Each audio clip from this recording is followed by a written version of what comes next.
दर्शनम अज्ञाननाशकं देवं सद्गुरुं मुरलीधरं मुरली मंडित करकमलं मुनिजनमोहनं व्यत्यस्तपादं वनमालाधारिणं प्रेम भक्त मंडल नित्यकीर्तितं Shri प्रेमिकवरदम् आश्रयेऽहम्।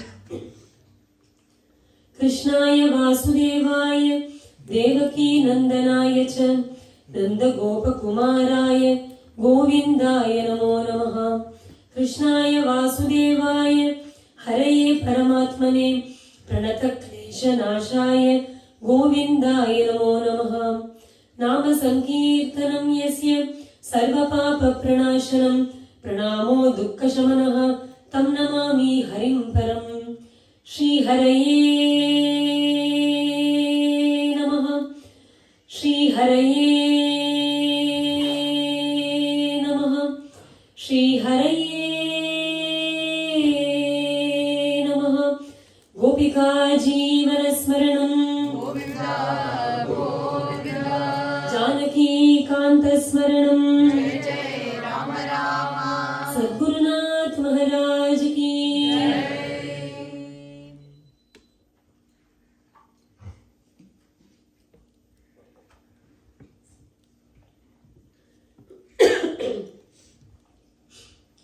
By the benign grace of Lord Sri Hari, our very beloved Sri Madhuri Sakhi Sameta Premikavarda Thakurji, who are none other than the divine couple of Sri Radha Krishna, the Upasana Murti of our Guru Maharaj.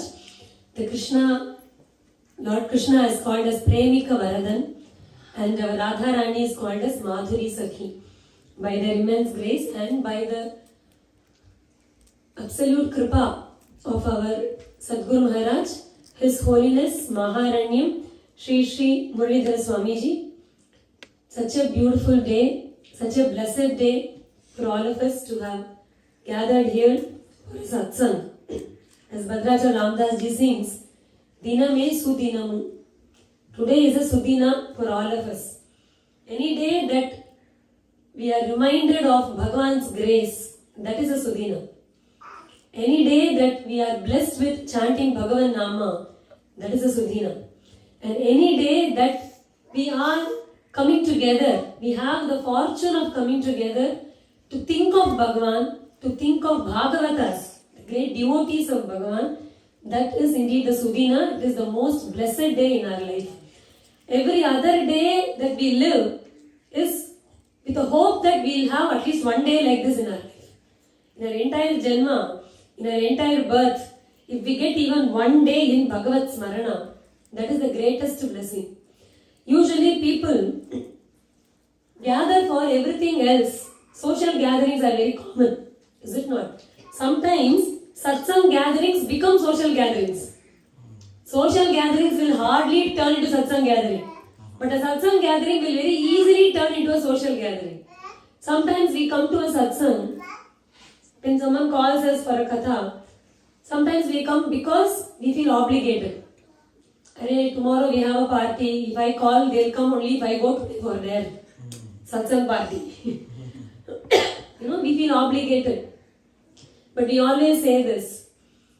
Whatever reason we are here, the primary reason is somehow Bhagavan seems to have some kind of love for us. Somehow we have Bhagavan's grace. Because for whatever reason we think we are here, the real reason is that Bhagavan has chosen us to be here today. That's all. Like Goswami Tulsidas Maharaj says, Binu sat sang vivek na hoi, Ram kripa binu sulabh na soi, Sat sang sab mud mangal moola, Soi phal siddhi sab sadhan phoola, Binu sat sang vivek na hoi, Ram kripa binu sulabh na soi. Without satsanga, we will not have what is called as vivekam. Viveka is discrimination. When we say discrimination, you have to be careful. Not the social discrimination, but the capability to discriminate between the good and the bad. But if you think about it, even an animal can do that. Is it not? It knows what is good for it and what is not good for it. It has a sense of knowing that a particular grass or a particular plant is not good for it and it will avoid it. So how are we different from those animals? When we say vivekam, it is not just knowing the good and bad, but having the intelligence to choose the best amongst the good. That is where, we differ. An animal can't do that. Usually when we say satsang, people are generally pretty frightened. See, I've seen families where the parents will be very happy to send the children to any movies or, to go with their friends and all. The moment the child starts going to temple regularly, the parents have a kind of fear. No, he was normal, no, something is wrong with him. So why are you going to temple every day? Why are you going every week? They have this fear. They say, if you see, there's a time for all that. You don't have to become so spiritual at this age. There's a time for it. When? After retirement. When you're done with it, now is the time for you to study, go to college and get your career gone. And once you're settled in your life, I often wonder what we ever mean by settled. We are always unsettled only, is it not? When are we actually settled? But that is even parents who are very pious, they're very religious, not that they're atheists. They're happy that their children go to temple, they like their children to learn shlokas and all, but they say there should be a limit when it comes to even spiritual things. Why? Because we don't understand what being spiritual really is. Sometimes they think that when we start going to temples regularly, that child may become a sannyasi. As if becoming a sannyasi is such an easy thing. It is, people think it is easy because they think sannyasa means wearing an ochre robe. That is not sannyasa. Anything that external things won't define sannyasa, is it not? You have to have that kind of vairagya, which is not easy at all. Even people who take up sannyasa struggle to stay in that dharma. It's the most dangerous dharma. Seriously. Being a grihastha is the easiest one. Because flaws are allowed here. You take up sannyasa dharma, no flaw is allowed. One little slip from that dharma, the consequences are really bad. So it is not easy. And nobody can become sannyasi just like that. Getting a diksha, getting an ochre robe is not sannyasa. But people have this fear. And why? We always think that we should become spiritual only after we are 55 or 60. Before that, we don't have to be that spiritual. We should have a balanced life. And when we say balanced life, we mean that very less spirituality and more of the normal life. Why? I would rather blame it on the general language that we use. That could be the reason. When somebody passes away, more often than not, what we read about them, we say he attained the lotus feet of Bhagavan, he attained Acharyan Tiruvadi, etc. So when you come to Satsang and I tell you that if you read Bhagavatam for 7 days, you will attain Bhagavan, no one wants to come. Because they think attaining Bhagavan means dying. We relate death to attaining Bhagavan's feet. Is it not? Because Acharyan Tiruvadi, Bhagavan Tiruvadi, everything means only, we attain that only after we die. But that is not truth. It's not the reality. Because attaining Bhagavan is something that can be done while we are here. That's the beauty. When people say, spiritual life, material life, etc. It's very interesting because there are actually no two lives. There's only one life. No? We all have only one life. And what we define as material spiritual is what we think it is. It is our own imagination. It's our own definition. But if we look at it, there's only one life. And the goal of everybody is the same. You call yourself spiritual or material, whatever you call yourself, the goal is same.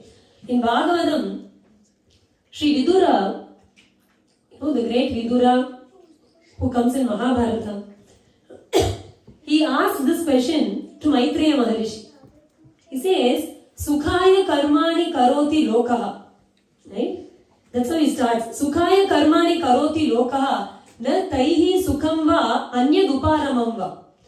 He says everybody in this world do everything with only one goal. What is it? Why do we do anything in this world? We do everything with the hope that we'll be happy. Is it not? That is the only thing. That is our real goal.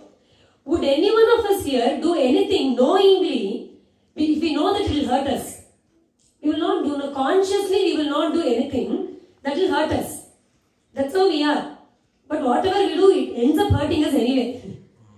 But we don't choose to do that.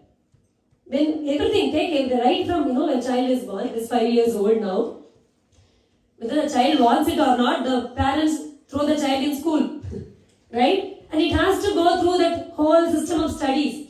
Why? We keep telling the child that, you will be, if you study now, tomorrow you will be happy. That's how we tell them.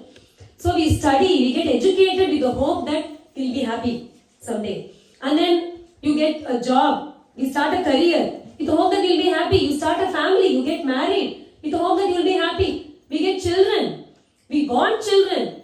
If people who are married for more than 2-3 years don't have children, they pray, they cry, they do everything that they get a child, is it not? Why? Because we hope that it will give us happiness.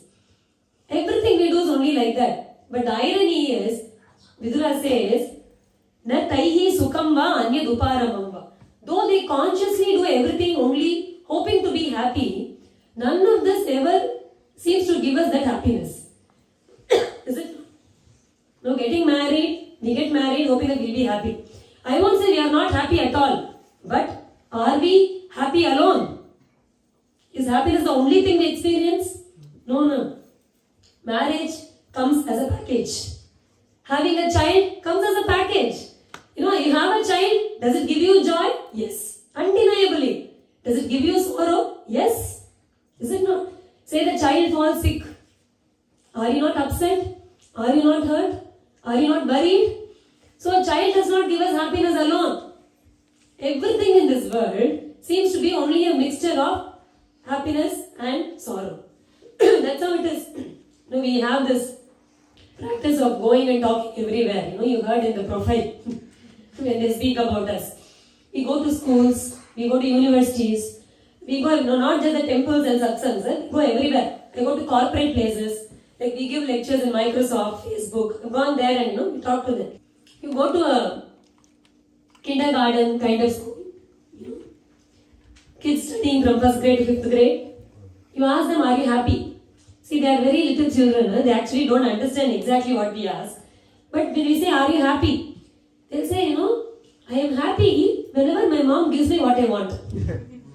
If I ask for an iPad, if she gives me, I'm happy. A doll, I ask it, then I'm happy.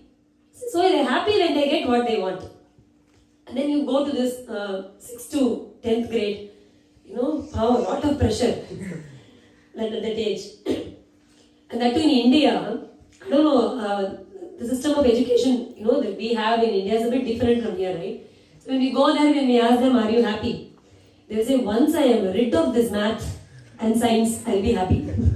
Some of them don't want math, don't want science, they want to get, into commerce or arts group. But till then you have to study, no? They don't like it. So they say, I'll be happy once I get into my stream of choice. I'll be happy. And then we go to these kids who are in their high school, like 11th, 12th standard. And we ask them, are you happy? He said, are you joking? This is a time when none of us can be ever happy. Because we have board exams and all that. And once we get into the college of our choice, we'll be happy. And then we go to colleges and universities. We go. We ask them, are you happy? And they say, once we get into a career of our choice, we'll be happy. That's when we thought we should go to this corporates. And you know what they ask us to speak about? We don't talk about Bhagavatam, Ramayana and all that. How to be happy at work? They call us so we can tell them how they can be happy at work. Why? Because they are not happy at work. So they want to know that. So if we ask them, are you happy? And each of them have an answer. They say, I want to be better in this, or when I get a promotion, or when I become the CEO, or when I start my own business, I'll be happy. And then finally we thought, okay, everyone seems to be having a hope of happiness at some point in their life. And then we go to old age homes. There are a lot in India now. Nana, Nani, Mana, Prasda, whatnot. We go there. Retirement villages. Right? We go there, we ask them, now that you are done with everything, you had the life that you wanted, everything is over, right? Are you happy now? And very interestingly, what they tell us, those were the days when I was in school. when I was happy. So either happiness is in future or it's in the past. Nobody ever tells us that we are happy now. Nobody. What is wrong? Why? Because everything in which we are searching for that happiness comes only as a mixed baggage. It has sorrow along with it. What we are actually searching for is 100% joy, 0% sorrow. Now everybody's life is not like that. It's a mixture and it's not a perfect mixture. You can't say 50% joy, 50% sorrow. In some people's life that could be the case. In some people's life it could be 90% joy, 10% sorrow. For some it will be 75-25, 25-75. The ratio is different. But nobody can ever say that they are always sad. No one can ever say they are always happy. That's how it is. Is it not? But what we are looking for is that absolute joy. We are hoping against hope that we'll be happy always. We are looking for security in things that are by design insecure. By design we are insecure. What? Our life, our family, this world, everything is insecure. Is it not? As long as we look for security in things that are insecure, we can never be happy. Only two rules in this world. Whatever you see in this world now, one, it will leave you or you will leave it. That's all. There is nothing else, is it not? But we are looking for happiness in things that by design cannot give us that kind of joy. Absolute happiness. What happens in satsang is, we do the same thing. We come to satsang, when we say spiritual life or material life, whatever life it is, the goal is to be happy. When we say we are spiritual, all we mean is the search for that happiness is now in the right direction. That's all. We have been searching for it in the wrong direction. Once you correct your direction and search for it in the right place, that redirecting is what happens in satsang. Nothing else. Once we understand that, then we won't be so frightened of satsang, or we won't get bored about it either. And let me tell you, when you come to a satsang like this, when you come to a katha like today, it's not that we learn something new. What satsang actually does is, it reminds us of things that we have forgotten, that we have ignored, though it is staring at our face. It reminds us to count our blessings. That's what we don't do now. There are so many things happening in our life. Scientists have come up with a very nice term. They say that our mind is a Teflon for positive things and a Velcro for negative things. It's a nice example, is it not? Teflon is like non-stick pan. Anything positive happens in our life, we won't remember it at all. Anything negative happens, we won't forget it at all. Sometimes have you seen, you stand for a lift, right? It's a 40-story building. You're standing for the lift and you have to go to the 40th story, right? And the lift is at 40th story. And someone will say, every time this is what happens. In your life, you would be standing at the door of that lift elevator for at least 1 full year every day. In that, maybe 4 times this happened. And other days it was already in 0 or 1 or 2. You won't remember those instances. You'll remember only the times when it was there at 40. And you'll say, for me it will always be like this. I'll always miss the bus.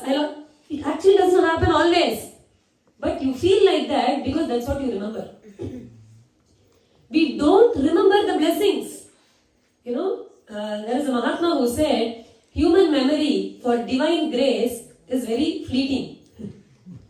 Is it not? Like Bhagavan has blessed us with so many things. We just choose to ignore them. Look around, as Guru Maharaj would say. Just look around yourself. You don't even have to think of your life in particular about instances where Bhagavan's grace was upon you. We don't have to do that. Just look at this world. We say this, no? Tell me truthfully, how many of you in your entire life, how many of you have ever, before you slept, at least once in your life, have you ever prayed, Krishna, let the sun rise tomorrow? Have you ever done that? Anybody? Ever? Let there be oxygen tomorrow. Anyone has prayed like that? No. Imagine the sun decides not to rise one day. What will happen to us? Our entire life system depends on sun, is it not? And suddenly there is no oxygen tomorrow. We don't even think of these things, no? things that are really needed for our living, for our life, Bhagavan has given it for free. Water, air, the whole system Bhagavan has created to keep us alive.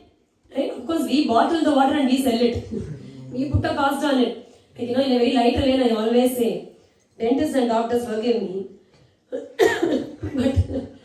I always think, Bhagavan has given us, see, whenever you go, you have a tooth problem, the worst of all problems. You go to a dentist. In India, I don't know why, it must be worse here, I guess. In India, where medicine is supposed to be, more affordable, you do one root canal and you fix one teeth, 10,000 rupees gone. And I always think Bhagavan gave 52 of them free. Is it not? He didn't charge us at all. But we can't maintain that for free. Bhagavan has given everything.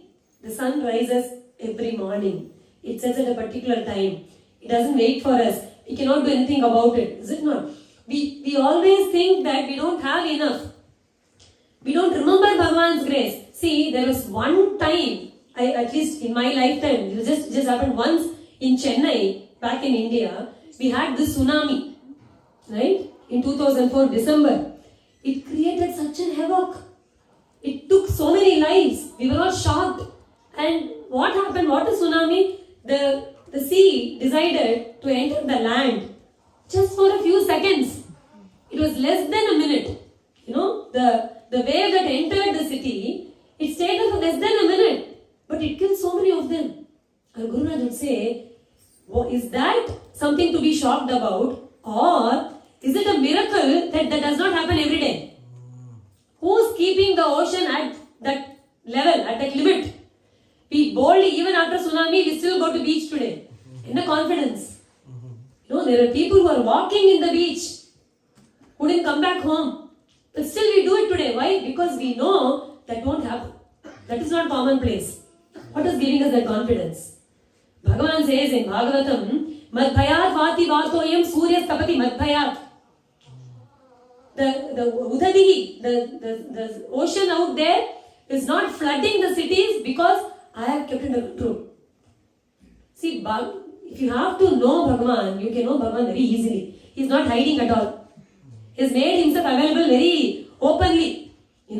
But the only thing is, he doesn't claim the art to be his. That's all. You go to a gallery, you see a beautiful picture there, a beautiful art there. You look for the signature to see whose it is.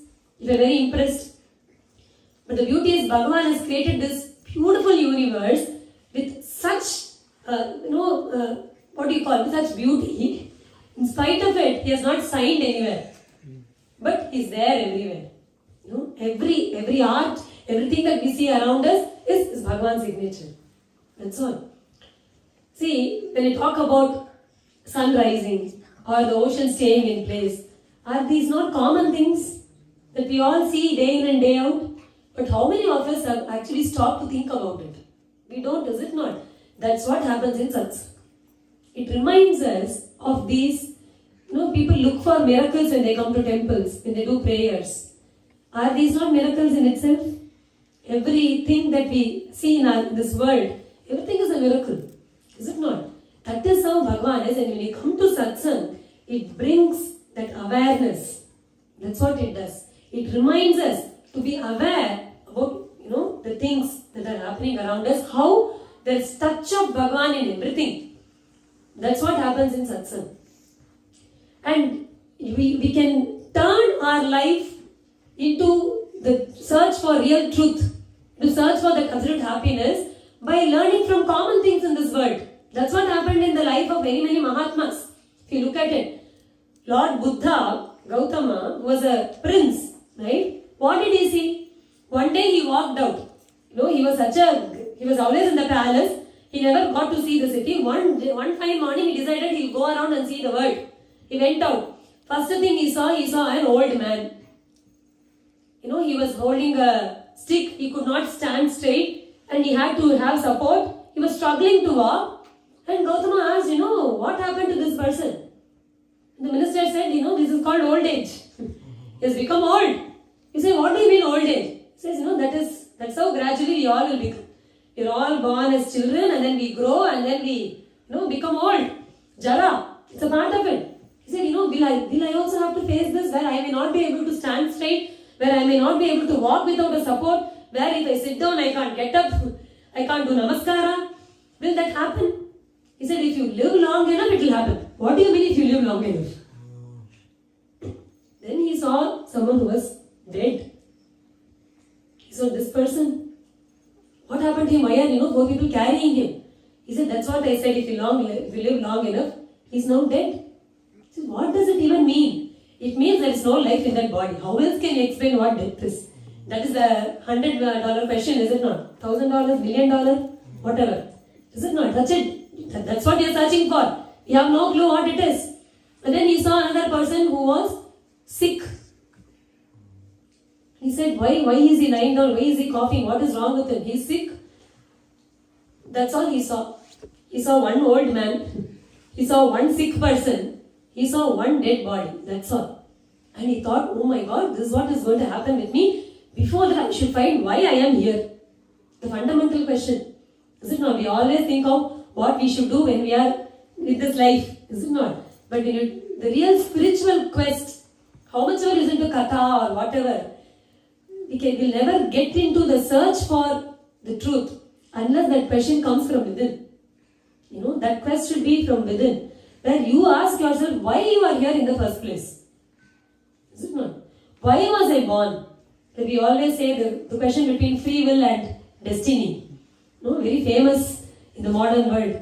Where there's always a debate about do I have a free will or not? Is everything destined or not? I always tell them, I don't know the answer for that. But I can tell you one question again. What?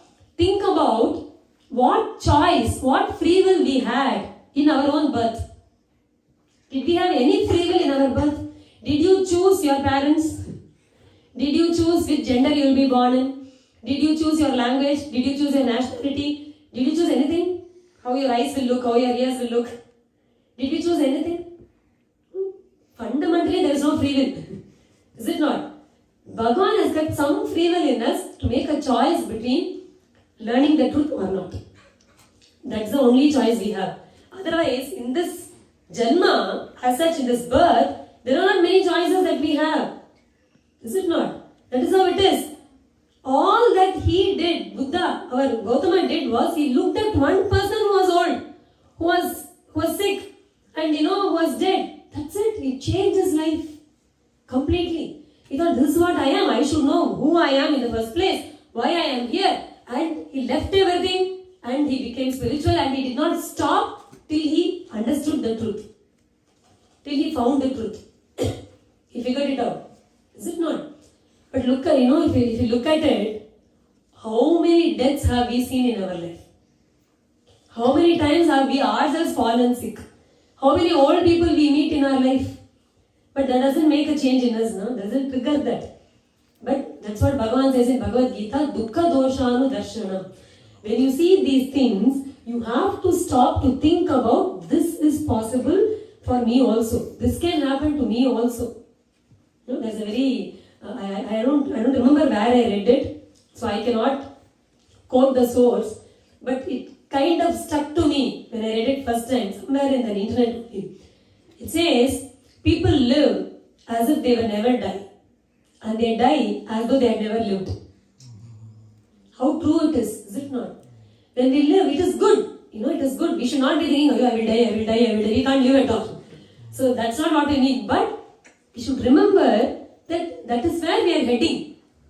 Right? That's when someone asks us, are you a single child or do you have a sibling? I always think whether I have sisters and all. Apart from that, even someone who's a single child is always having a sibling. Because our Shastra says, the moment you are born, death is born along with you. Is it not?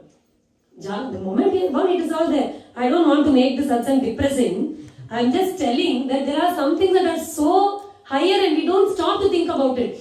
If we don't come here and sit and think about it, and after going out, we will even forget it. But this will go in as a vasana and will remind us at some point to think of these things, higher aspects. And I won't terrify you with more such stuff. I'm here only to tell you that there's an easy way out. there are simpler and more pleasant ways of, you don't have to always think of all these negative things about death and disease and all. But whenever we have a chance, it is just to remind us that, okay, this is the truth of life. So what am I doing with my life? We give so much of importance to so many other things in this world. So these things will keep us grounded. It will give us a balance. When you have these thoughts, it will give us a balance in life. That's what satsang actually does. And these Mahatmas, though we see these regularly, it doesn't bring a change in us. But in Buddha it did. Just one instance, it changed it. There was a great merchant, a great businessman who lived down in south. For many, he was a great Shiva Bhakta. For many, many years he did not have a child. He kept praying to Bhagwan to bless him with a child, and he was blessed with a very beautiful boy. And the boy grew up in his fondling, and he was very happy. And since he was a merchant, he used to, those were the days, in the past, that people used to take ships and go across the ocean to trade. And his child had, become a teen now, and there were a set of merchants who were leaving like that for trading across the sea. They were going to the other lands, and this child wanted to go with them. So this merchant, he decided that he was big enough and he could be sent. So he gave him some investment and he said, go and trade there and come back with a lot of profit. And the child went with all the traders and he spent, a few months there outside, and later he was on their way back. And generally when these traders go, they don't come together. Some of them will come a bit early and they will come with the details of how the other traders are doing and all. So a set of traders had already come back, and this merchant had asked him about, how my child is faring. They said, oh my God, he's doing really well. He's trading really well. I think he's due to come in next 2 days. His ship must have left. The shores he must be coming. And this merchant was really hoping that he would come soon. And then he heard that while that child was coming, there was a storm in the seas. And most of the boats were capsized. And not many survivors were there.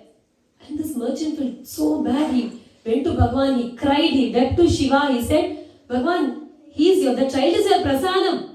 How can something like this happen to the child? You have to save the child.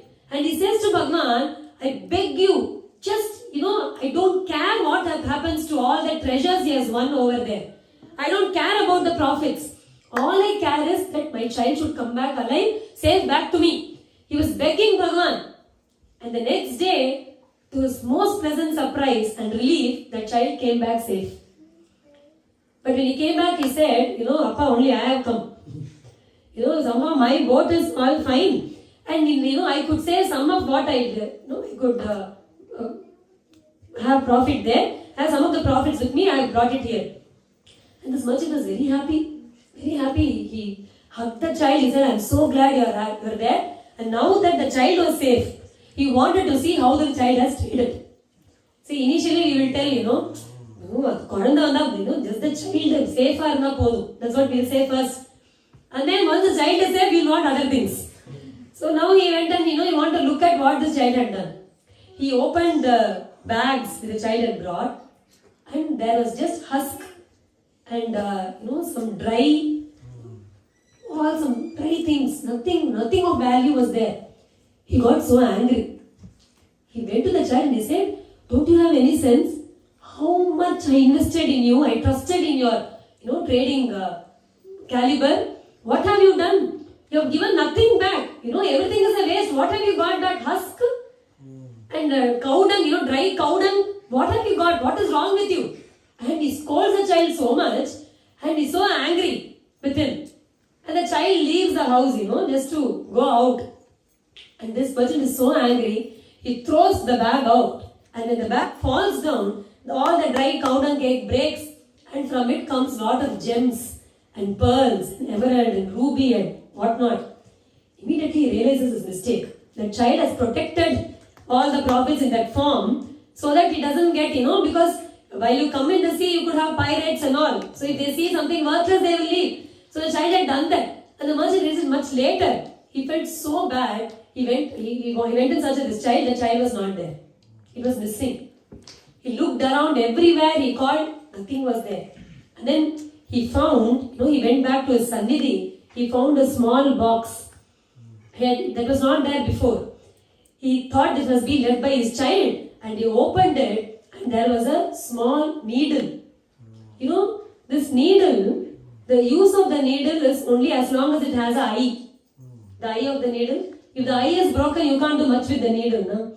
This is very important for stitching. And that needle had a broken eye. Right?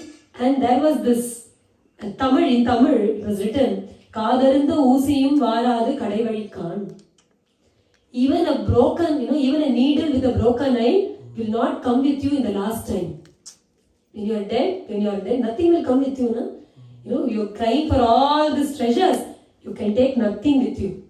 And that merchant understood that the child was none other than Shiva, Lord Shiva himself, who had come in the form of the child to give him that jnana. The moment he read it, next second he left everything. He became a great Mahatma called Pattinathar. He was Pattinathar, whose life turned with a single line. And I always think, how many times I have told this charitra, how many times so many of us might have heard this charitra, but we don't feel like giving up, no? That change, it happens. But that happens in the Mahatma's life to guide us, to show us. There was a great Mahatma called Yogi Ram Surat Kumar. He attained Mahasamadhi in 2001. Even today, if you go to Tiruvannamalai, people generally go to Tiruvannamalai for Giri Pratakshanam, or they go to Ramana Maharishi's ashrama, right opposite the street of Ramana Maharishi's the opposite street. If you go in, you can find the ashram of Yogi Ram Surat Kumar. His guru was Papa Ramdas, and he was initiated by Papa Ramdas in Ram Nam. And believe it or not, he chanted this Rama Nam, Shri Ram Jai Ram Jai Jai Ram Om Shri Ram Jai Ram Jai Jai Ram, Shri Ram Jai Ram Jai Jai Ram Om Shri Ram Jai Ram Jai Jai Ram. He chanted this Nama for 7 days, day and night, 24 hours. He attained jnana. Just by chanting Bhagavan Nama, just by chanting Rama Nama, he became such a great jnani. And how his spiritual journey began. He was born in Kashi. He was near in Ardhara, near Kashi, in Uttar Pradesh. That's where he was born. And because he lived on the banks of Ganges, he had this opportunity of meeting many sadhus many times. And he had an inclination to treat them, to invite them, to do sadhu seva. He had a very natural inclination for that. When this child was 12 years old, his mother asked him to get some water from the well. I don't even know if the kids of this generation will even understand what it means. We used to have a well in our house, and you have this bucket, the pail that goes in. You have to draw water from it, right? So his mother had sent him to draw water from a well like that. He went and he was about to draw, and when the pail of the bucket was inside the water, and he was about to pull it up, he saw a kutti bird that was chirping, sitting on the rim of that well. And he was only a child, just 12-year-old child, and in a very playful way, he was holding that rope, right? So he was trying to shoo that bird. And he held the rope and he said, shoo, shoo. And inadvertently, that rope hit the bird. Usually the bird would immediately fly. But that day, when the child did it, it hit the bird and the bird fell down. Instantly the child got, Ram Surat Kumar got so worried. He ran to that bird and he tried to revive it. He gave him water and all, but the bird died in his hands. That changed his life. The fact that you can't give life to anybody. And it will take a moment for life to pass away like that. 1 second. It is like, வீடலுக்கிரைக்கும் நீராய் வாழ்க்கையை பாழ்படுத்தாதே என்று குழலூதி ஊதி ஊதி மயக்கி நின்றாதே. Gurunath sings, if you for once in Bhagavatam says, it is like budbudopama. It is like a bubble. Life is like a bubble. 1 second it is there, next second it's not there. And there's so much uncertainty in this. That changed his life. So many Mahatmas in their life, one such incident has changed their life. And Mahatmas come down And Bhagavan gives, he literally inserts such incidents in their life so they can turn spiritual and show us the path. Because all this heavy, information that we shared right now is not all. The beauty is we can get to that happiness. We don't have to be stuck in this mess of having this mixture baggage. We can choose to be happy like that. And there are simple ways. Bhagavan has given the entire scripture. Take Bhagavad Gita. Bhagavan has given 18 yogas. First one is Vishada Yoga. Sorrow is the first step. Dukkam varuvadum iraivanin arulal. Guru Maharaj says, Virakti valarave undipara, paradayin veene undipara. The dukkha that comes in our life that Bhagavan has given us, that's also, we call it the compassionate alarm clock. If we don't have that in our life, we won't remember Bhagavan. No? So, dukme sumiran sab kare, sukme kare no koi. Jo sukme sumiran kare, dukh kahe ko hoi. Kabir Das ji says, when everything is fine with our life, we won't remember Bhagavan at all. When I used to study in college, in school and all, I was very fortunate to be born in a family where we had the habit of going to temple every day. So I was very blessed in that sense. But not all have that blessing. No? Like brushing teeth and sleeping, we used to go to temple.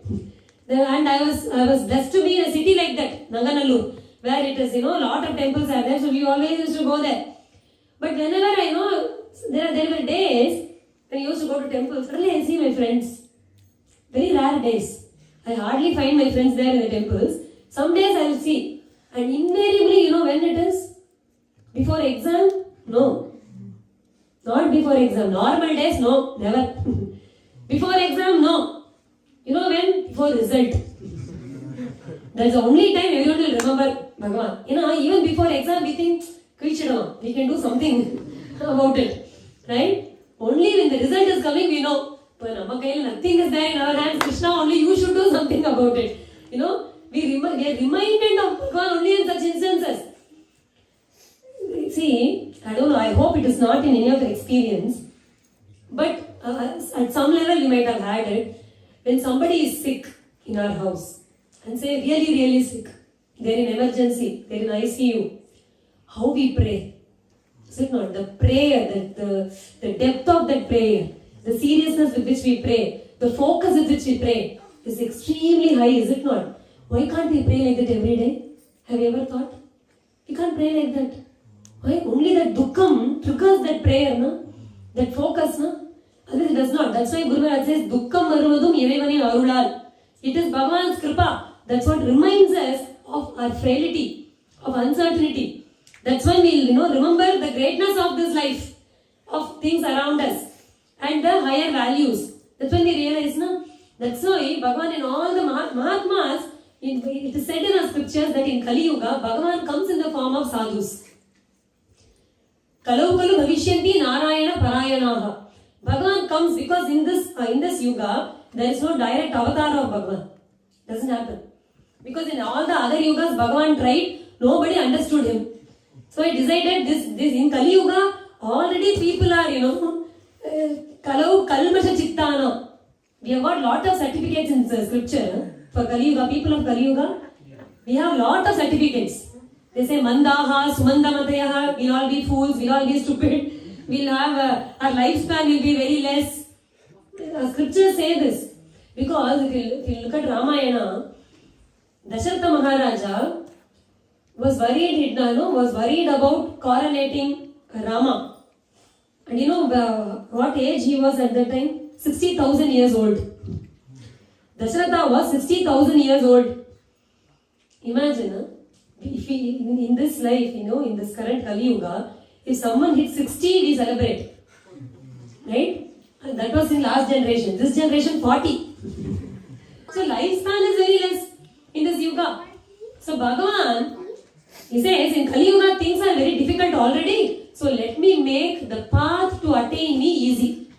The path to happiness. When we say attaining Bhagavan's feet, all it means is being happy always. That's all. So next time someone tells you about Bhagavan's feet, please remember only this. It means joy without sorrow. It is not something you don't want. It is something you really want. So that's what it is. Make that connection. rewire the neurons in your brain so that it always connects like that and tells us, whenever there is, because they say that which fires together, wires together, right? That's what they say. Every time you listen to attaining Lord's feet, remember it is being happy, being happy always. Bhagavan has given us the simplest path in this Kali Yuga. It is called Bhagavan Nama Sankirtana. So we are not ending it with the path. We started the satsanga with that path. We all chanted Bhagavan Nama, that is the essence of this entire katha. Everything else is only to frighten you a bit and bring your focus here. Nothing else. But the takeaway is only that Nama. That's what we see in all the charitras. Take any sadhu charitra.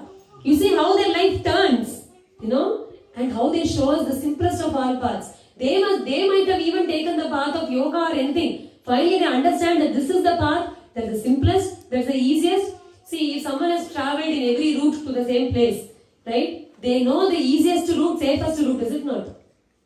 Similarly, when you reach the top of a mountain, from there you get a very good view of all the other ways, paths. And you understand that, this is a very beautiful path. That's what happens in the life of Mahatmas. They get the experience first. And then they show us a path that is a short for us to attain the same joy that they have attained. That's what they do. One such great Mahatma was our Tulsidas Goswamiji. His life was also very similar, like what we saw in the life of Buddha or life of Yoginam Surat Kumar. Very similar. But he was very blessed because he was born in a family which was already very pious. His father Atma Rama was a great Rama Bhakta. His mother was also such a great Bhakta. She used to do Tulsi Puja every day. That's how she was. And both of them had prayed and they had got this child. And the beauty is when the lady of the house was carrying the child in the room, she had this habit of doing Tulsi Puja every day, right? So one day when she was doing Tulsi Puja, right there under the Tulsi she had this labor pain and she gave birth to a child under the Tulsi Mata. So she named the child as Tulsidas. That's how they named. And it is said that usually children cry when they are born. But it is said that when this child was born, it was murmuring, it seems. It was just moving its lips. And when they went near, it was saying Rama, Rama, Rama, Rama, Rama, Rama, Rama. Right from the day this child was born, it was chanting Rama Nama. And he was brought up by a father who was a great Rama Bhakta. Imagine, even Prahalada did not have that bhagya. Is it not? He was such a great Bhakta, but his father was not one. But he was blessed.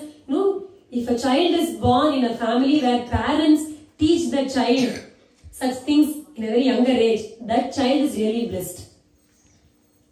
Truly blessed. Because everything else the child will learn from the world. We don't have to teach it at all. It is the samskara, our culture, our tradition, our Sanatana Dharma that we have to teach. Otherwise, they can learn only from the mother and father. Nowhere else.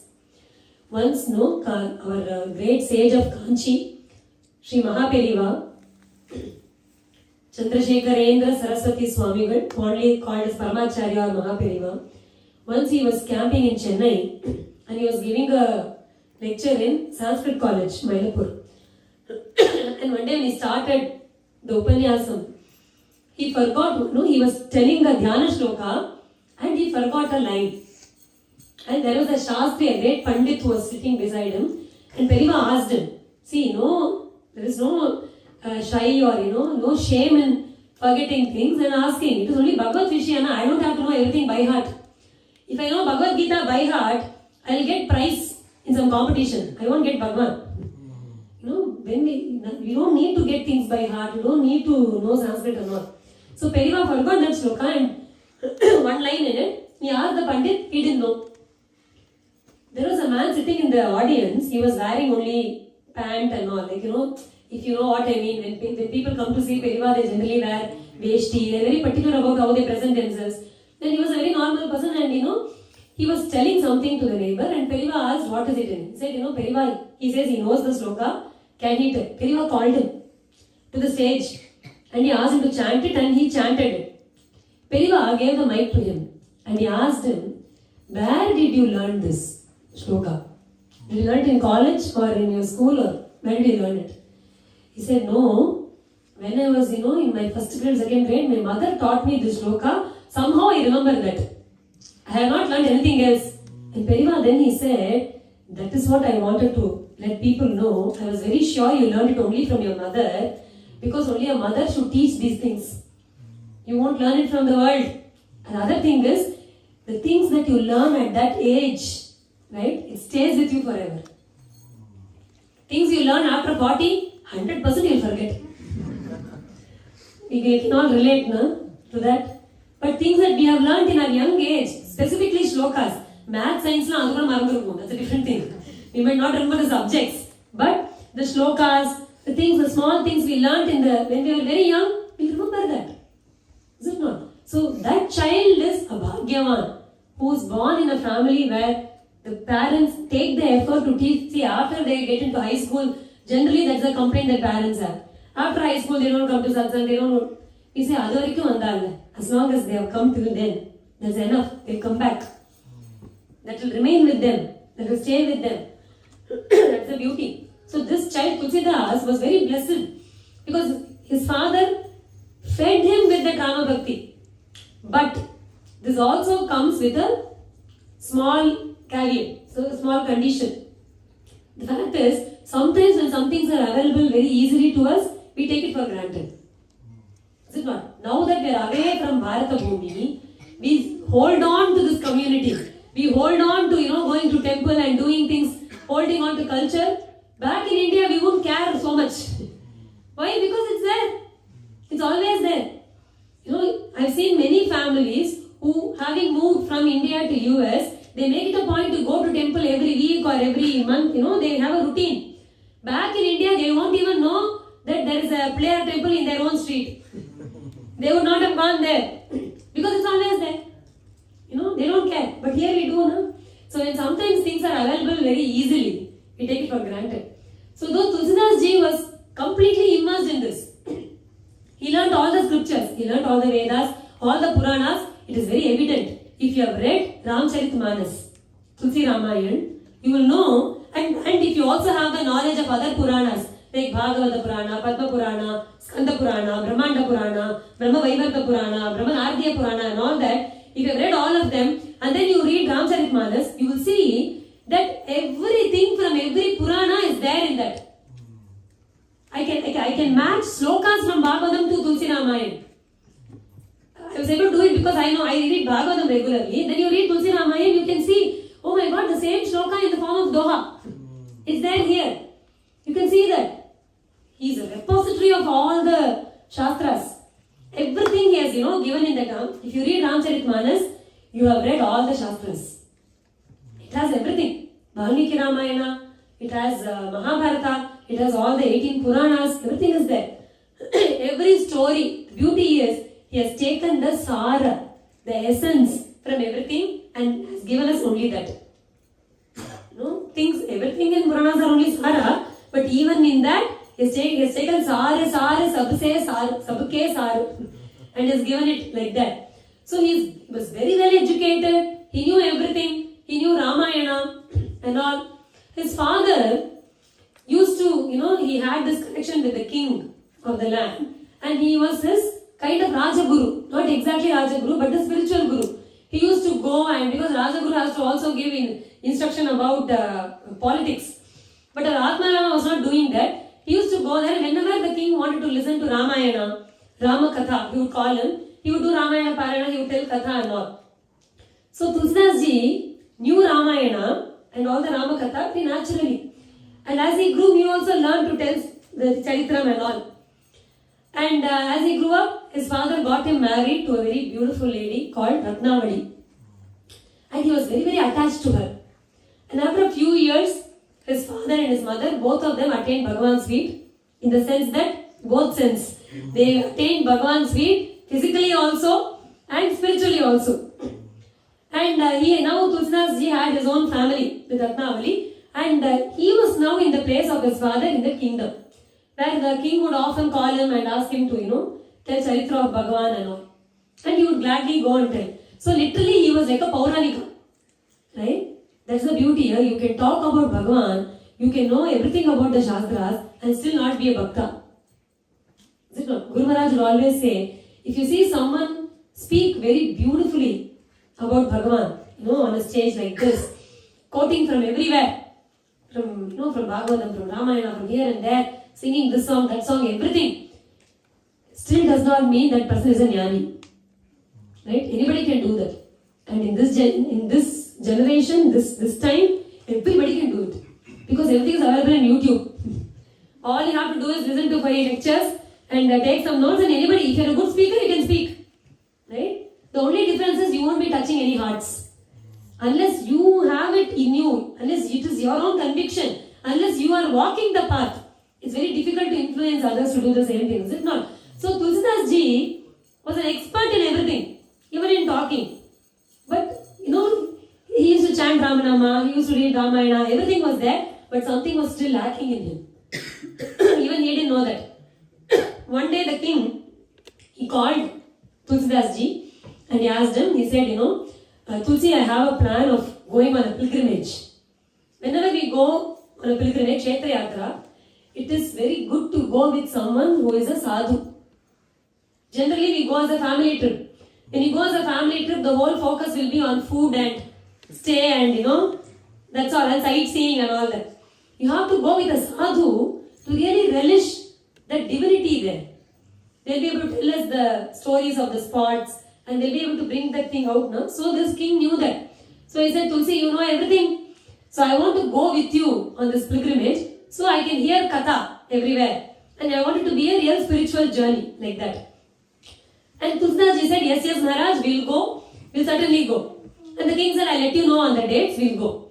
He said, yes, we'll go. But back of the mind, he had a little problem. Tulsidas Ji didn't want to go. Because he was so attached to his wife. Ratnavali was very beautiful. He was very attached. He was very concerned about her. So he thought if he ever takes a long trip like this, he may have to be away from her for a long time. And he did not want to leave her behind. And the king did not want any ladies and all to come. He wanted to have a boys' day out. Boys' vacation kind of thing. So Tulsidas Ji kept telling that, Maharaj, we won't do this month, we'll go next month. He'll say, I already have committed to this program, that program, he'll say something like that. And the king also would, sometimes forget, and again he would broach the subject. One fine morning the king called him, he said, next week we are leaving. It's an order. And Tulsidas Ji was about to give an excuse, he said, no, we are going. We have put this out for a long time, we have to go. So Tulsidas Ji was very, very worried. He went back home and he was very upset. Ratnavali asked, what is wrong? He said, the king is calling me on a pilgrimage like this. If I go, I don't know. I might be, it will take at least 1 month. Because those were the days when transportation was not like these days. People had to walk, and if it was king, he had his own cavalry, would go with him and they'll stay everywhere. And sometimes you plan to be back by 1 month, you might not be back by 1 month. So he was not very sure. But it will take at least 1 month. He knew that. He said, how will I leave you back? He said, don't worry about me, I'll be safe. And Tulsidas Ji made all the preparations. Not for starting, for Ratnavali. He went to the grocery, he got stuff for 1 month, he bought everything, and he literally imprisoned her in that house. He said, for 1 month stay here. And his fear was not totally unfounded. Those were the days when we were attacked. Invasion happened. Now we want to change the history, we don't want people to even talk about it, but it's a fact. Is it not? It didn't happen. There are proofs. Monuments destroyed. It happened. And here, Sanatana Dharmis were attacked specifically. The women were attacked. They were carried away. We don't read these in the history, doesn't mean it didn't happen. It did happen. And so, our Tulsidas Ji was really worried for her safety. The kalam was like that. So he was not sure. He said, please stay inside the house. And he said, don't go out at all. I'll tell the neighbors that you are here. I'll arrange for everything for you to stay in the house for a month or so. You don't have to worry at all. And he gave a lot of this. He said, never leave the house, never leave the house, never leave the house. He told that 100 times. And then he left with the king. And then he went on the pilgrimage. And as usual, like I said, you plan for a month, it doesn't happen in a month. It takes more than that. So when he returned, it was more than a month. Some 10-20 days, more than a month. He came home He was so anxious to be back home to see Ratnavali, to see that she's safe and all. He came running to his house, and imagine it was already around 6 o'clock or 7 in the evening, late in the evening. When he came to the house, he was shocked to see that the house was locked from outside. He panicked. He went to the neighbors. He asked, what happened to Ratnavali? Where is she? And they didn't have much of a clue. They said, Ratnavali was there even in the morning. Somebody came. They told her that, I think when she left, she just told her that her father is sick. I don't know who came, but someone came and they took her. That's all. Tulsidas ji said, how can she do this? Some stranger must have come and, he must have tricked her into something like this. She has gone. How many times I have told her not to leave the house? How can she leave like this? She has not even given, the proper information. But since she has told the father is sick, maybe if at all she is safe, she must be in the father's house, or somebody has tricked her and has kidnapped her. He panicked. It was so late in the evening. He has just come back from a long tour. Is it not? Still, and the neighbor is saying that, she has given the key. She has left the key, you can go, you can go to your house. He said, I don't want the key. I want to ensure that Ratnavali is safe. And Ratnavali's parents' house was on the other side of Ganga. Tulsidas ji was also born only on the banks of Ganga near Kashi, Uttar Pradesh. That's where he was also born. So, she was on the other side of Ganga, and he had to cross the Ganges to reach to her house. And as it was getting darker, it was also getting very cloudy and a storm was coming. So when he was near the Ganges on this shore, he called to the boatman, and the boatman said, are you out of your mind? How can we take the boat now? Can't you see the storm is raging? Ganga will flood in a few minutes, and it is too risky, we won't take. He was begging everybody. He said, I'll ride the whole house and give you. You just take me across this. Everybody said no. But he didn't give up.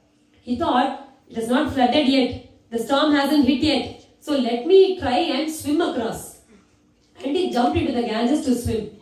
And as he was swimming, the storm stuck and it was flooding, and he could not, manage. He looked around, he saw a log of wood. He immediately caught hold of it, and with his own hands, he was kind of rowing, and he somehow crossed, by some grace, he just crossed that Ganga Mata, and he was drenching, it was raining, pouring cats and dogs.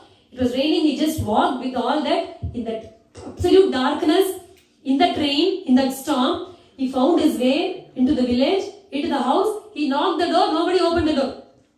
Because it was raining so badly, nobody could hear him knocking. And it was, by the time he reached the house, it was so late in the night. It was more than 12 o'clock, the midnight. So everybody was deep asleep. Nobody could hear this because of the rain also. He could not wait till the morning. He was so desperate. He looked around. He saw something like a banyan tree. But very, very, very interestingly, the tree had only one rope. Usually banyan tree has lot of roots coming out like that, right, from the top. He could see just one thing, something like a rope. He didn't even think of what it is. He caught hold of it and he jumped into the house. See, those are the days when the houses had something called like Mittam, it had all the Panchabhutam coming in. So there was space to jump in. He jumped in and he saw Ratnavali. She was sleeping. He said, Abba, but the ruckus he created by jumping in, she woke up. She screamed. He said, oh, Ratnavali, it's me. She said, who? You? When did you come? You have been away for, 1.5 months, and how come you are here? What happened? He said, forget it. He got so angry. He said, why did you do this? She said, what? How can you leave the house and come? How much did I warn you not to do that? You know how worried I was? What if somebody had tricked you? What if something had happened to you? I told you so many times not to do this, you didn't hear it all. She said, calm down. I'm not a child. Would I just go out, walk out of the house if someone calls me? My brother came. He told me father was sick, so he accompanied me here. I didn't come alone. But the neighbor, how will the neighbor know that he's my brother? I didn't have time to explain everything. I just told them that my father was sick, that's all. He said, oh, still you should not have left. You could have waited for me. How would I wait for you? I didn't even know that you are coming today. I've been waiting for you for the past 20 days. You said you'll come in a month. You didn't come. How would I know then? He said, still it's not fair. You know how worried I was?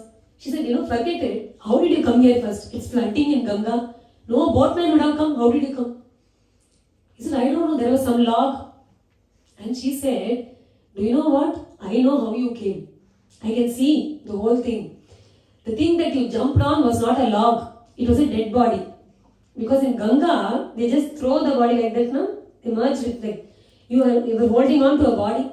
And you think you held on to a rope to jump in. It is a Kala Sarpa. It is a snake that is, it was completely coiled on the branch, so he did not slip off. And he has jumped using that. She said, why did you have to run like this and come? To see me? To ensure that I was safe? Yes, I am worried about you. That's why I wanted to ensure you were safe. She said, you tell Ramayana everywhere.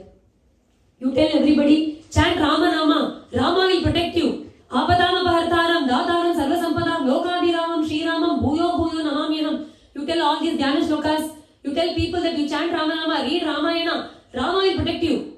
Will that Rama not protect me? Are we not his devotees? Raghavo rakshati tvancha mama pi ashitavatsalaha apannanam rakshanartham dhriyate yena vaidhanuhu. That Rama, you think you can protect me. That's the funniest thing. Only Bhagavan can protect anybody. Is it not? If Bhagavan decides to protect someone, nobody can hurt him. If Bhagavan decides not to protect someone, nobody can protect him. It's a fact, no? Bhagavan says, Patichutam tishtati dishta rakshitam grihe sthitam tad vihatam vinashyati jivati anathopi tad dikshite vane grihepi guptosi hatosi jivati. It says, Patichutam tishtati dishta rakshitam. Sometimes you walk into the marketplace, it's very crowded. And when you come home, you realize that your gold chain has slipped from your neck. It has fallen in the marketplace. You go back, and go, this is where I stood, this is where I was there. Maybe this one it has fallen down. You go there, and there could be a day when it will be there exactly where it has dropped. A gold chain. And even a thief would have crossed that path, but he would not have seen it. If that gold chain has to come back to you, to stay there. Otherwise, if it is supposed, it's not supposed to stay with you, even if you lock the gold chain in a bank locker, the bank will be robbed. And you will lose it. That's how it is. If Bhagavan so wills to protect us, nobody can hurt us. She said, when Bhagavan is there, holding on to the Dhanus to protect us, why do you even think that you are the one who has to protect me? How did you even get an idea like this? She says, why did you come running for me? Mamsapindam imam matva bhogyameva nishantare vismritya rama karunyam eva matragatosihi mama anitye shariresmin ya priti kriyate dhrida tameva janakinate kuru nirhaitu kim priyam. She became a guru. She says, you came running for me. What am I but flesh and blood? Mama anitya sharire. This sharira is anitya. You know what? That tapam you had to see me, the desperation with which you came to see me. She said, if you have even 0.1% of this desperation to see Rama, he would be in front of you now. All your life you have been chanting Ramanama, you are telling Ramayana, but you never once thought, you never once wanted to see Rama like this, is it not? You were so desperate to see me. If you were desperate to see Rama, he would be in front of you. That word hit for Goswamiji in the right place. Instantly he felt, how true it is. I have been telling Ramayana all my life. I have been telling Rama Katha, chanting Ramanama. Never did I think that I can see Rama. That thought never came. I was doing it like a Pauranika. You go and tell Katha, people give you things. That's all I was doing. I didn't think that it is a sadhana, that it is something that can take me to Bhagavan. I didn't think of it at all. That's it. She said, you sleep tonight, tomorrow we'll go home. And they slept. Next day morning, Ratnavali came out. Goswamiji was not there. He left because he took her as his guru. He left his home. He went to Kashi and he stayed there and he started chanting Ramanama with the desperation of seeing Bhagavan. He said, I'll keep chanting Ramanama to see Bhagavan. And he kept chanting Ramanama in Kashi, but since Kashi was very near the village he was born, He thought people might come searching for him. So he started going around. And he went to Chitrakutam. Chitrakutam is a very beautiful place where in Ramayana you feel that you see that Bhagavan himself loved Chitrakuta. You know, in the entire Ramayana, after Bhagavan is sent in exile, it is only in Chitrakutam that you find that Bhagavan is very happy. You know, he goes around with Sita Mata. They have a very nice private time and they enjoy the beauty of the forest and all. And the Manthakini river, it is there. It flows in Chitrakutam. And Bhagavan sits there with Sita Mata and it's very nice. And that's why Valmiki says, Suramya Masa Chitrakutam Nadim Chatam Malyavatim Sutirtham Nanandaramo Mrigapakshi Jushtam Jahaucha Dukkam Puravipravasad. When Bhagavan was in Chitrakuta, Bhagavan totally forgot all his sorrow it seems. You know how hurt Bhagavan must have been when he was kicked out like that. He was called for a coronation and then said you have to go in exile. Bhagavan felt bad. Bhagavan wants to show us that. He says he felt bad. He laments. He feels bad for his mother. You know, for Kausalya. What she went through. He feels bad for Sita Mata. What she is going through because of this. And when he came to Chitrakutam, he forgot everything.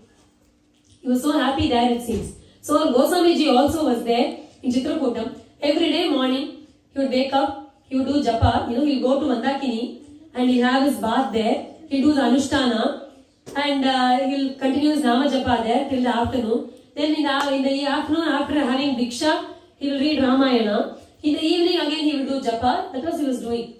One day, in the morning when he was having his dip in Mandakini river, after having the snana, while he was sitting on the banks of Mandakini and he was getting ready with the Gopi Chandana, he was getting ready to apply tilak and all. At that time, when he was just getting ready, two kids, they were jumping in Mandakini and playing. You know, these kids in villages, they like to do this diving. They'll climb up on top of a tree and they'll jump from there. So these kids were jumping like that and they were, splashing water everywhere. And Goswamiji had his bath just then. And these kids were playing and they were throwing water on him. So he called and said, hey kids, just stop for a moment. If you want to play, can you just go and play on that side? I am trying to do my ablutions and all here. Those kids were very sweet. They stopped what they're doing. They came to this Baba. They said, Baba, what is that you're having in your hand? He said, it's called Gopi Chandan. Is it? We apply tilak with us? Yes. Baba, can you apply tilak for us? And and Tulsidas Ji said, Appa, Chamutar Kale, such good children, they want this tilak. So he said, come, I will do it for you. And both of them came and sat. And our Goswamiji was, applying this Gopi Chandan on these kids. And while he was applying, he had this thought. They were so sweet. One child seemed to be the elder one. The other one was the younger one. The elder one was more calm. The younger one was very chutti. And he was very mischievous. And the elder one was a bit dark hued. And the younger one was very fair. When Goswamiji was applying, he thought, these kids, they look like Rama Lakshmana. He just had a thought. At that time, he heard someone singing, Chitrakoot ke ghat par bhai santan ki bheer, Tulasidas chandan gise, tilak det raghuveer. Someone was singing that in the ghat of Chitrakoot, Tulsidas Ji has such a great fortune that he is applying tilaka to Rama Lakshmana.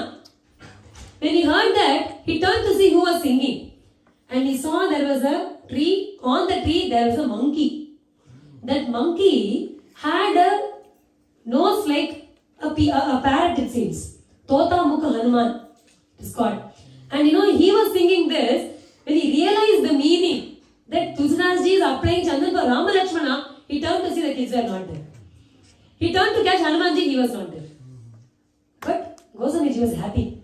He thought, okay, Bhagavan is showing that he is pleased.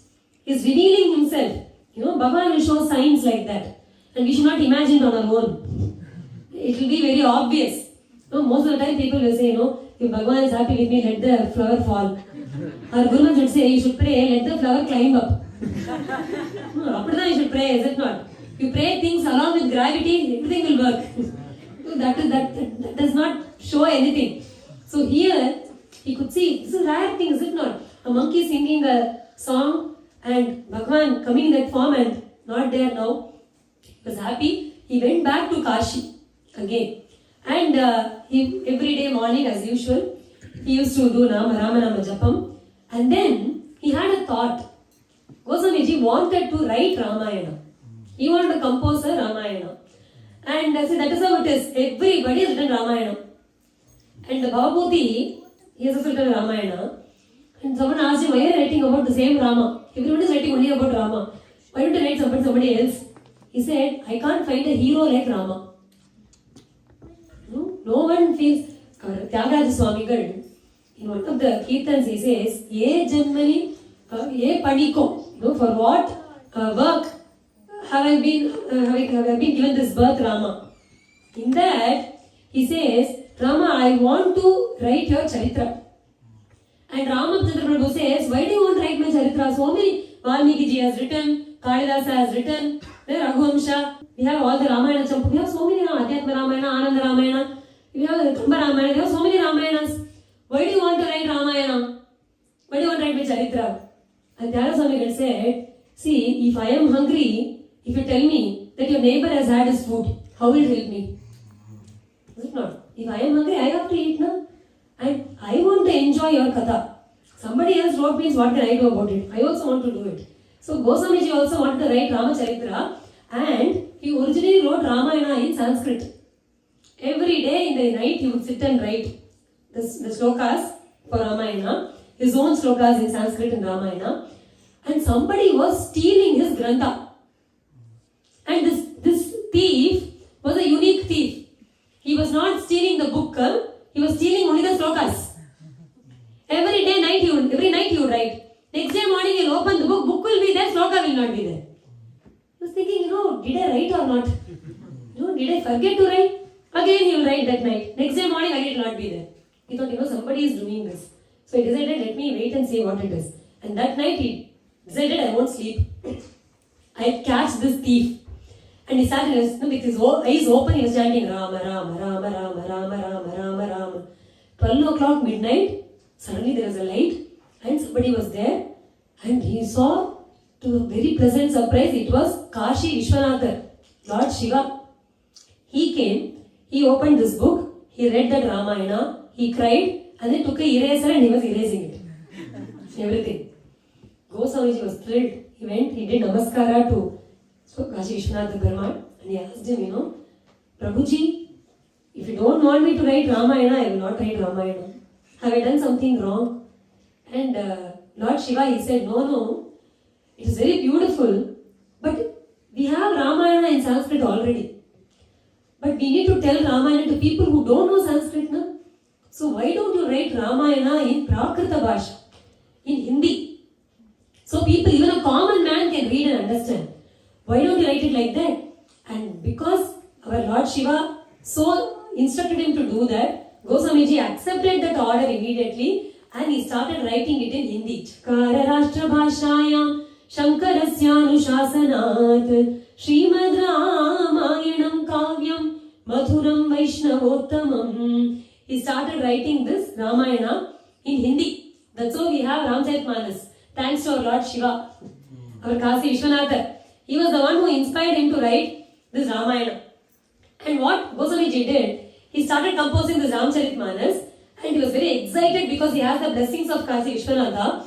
And every evening, previous night you write the shlokas, next day you do the japam, you will do parayana and all. And the evenings, he started giving pravachana of Tulsi Ramayana. Imagine listening to Ramayana, Ramcharitmanas from Tulsidas ji himself. Right? Such a bhagyam. So he was giving this pravachana every evening. Every evening, there was this one old man coming and listening to this katha. There were many devotees who were there. One day afternoon, every day after he does the japa, from the morning, after ablutions in the Ganga and all, he will start doing his Ramanama japa till afternoon. He'll keep chanting Ramanama till midday. And after that, he would do his other sandhi and all. His ablutions, he'll offer that. And generally, he used some water for doing all that, right? He used to pour that water on a tree every day. One day when he threw that extra water like that, suddenly a divine Purusha came out of it. And he didn't know who it was. And that person said, I am actually a Brahma Rakshas. I was cursed to be a Brahma Rakshas, but thanks to you, your Ramanama Japa Pala, because you threw that water on me continuously, now I have been relieved of that Brahma Rakshas curse and I am attaining my Swarupa. You please tell me what you want. As a Brahma Rakshasa, I have a few, skills. So I can help you with something. If you have any prayer, you tell me. A Brahma Rakshasa can tell where a treasure is. Where you can find treasures, you can tell all that. So I can tell you something that you want to know where a treasure is. And Tulsidas ji said, I want only one treasure. That is Ramachandra Prabhu. So if you can give me Ramachandra Prabhu, if you can make me attain Ramachandra Prabhu, that is enough. The Brahma Rakshasa said, I myself am relieved of this curse only because of you. How can I show you Bhagavan? No, that is not possible, but I will give you, I will help you. Every day you are doing this pravachana of this Ramayana, you see this old man sitting in front and listening with such love and with tears in his eyes. That is none other than Hanumanji. You catch hold of him, you will get Rama. Rama duare, tum rakhware, hotna agya, bin paisare. Rama duare, the gate of Ramachandra Prabhu is guarded by Hanumanji. Is it not? So you catch hold of him, you will get Rama. Imagine, Tulsidas ji was thrilled. Imagine telling Ramayana to Hanumanji.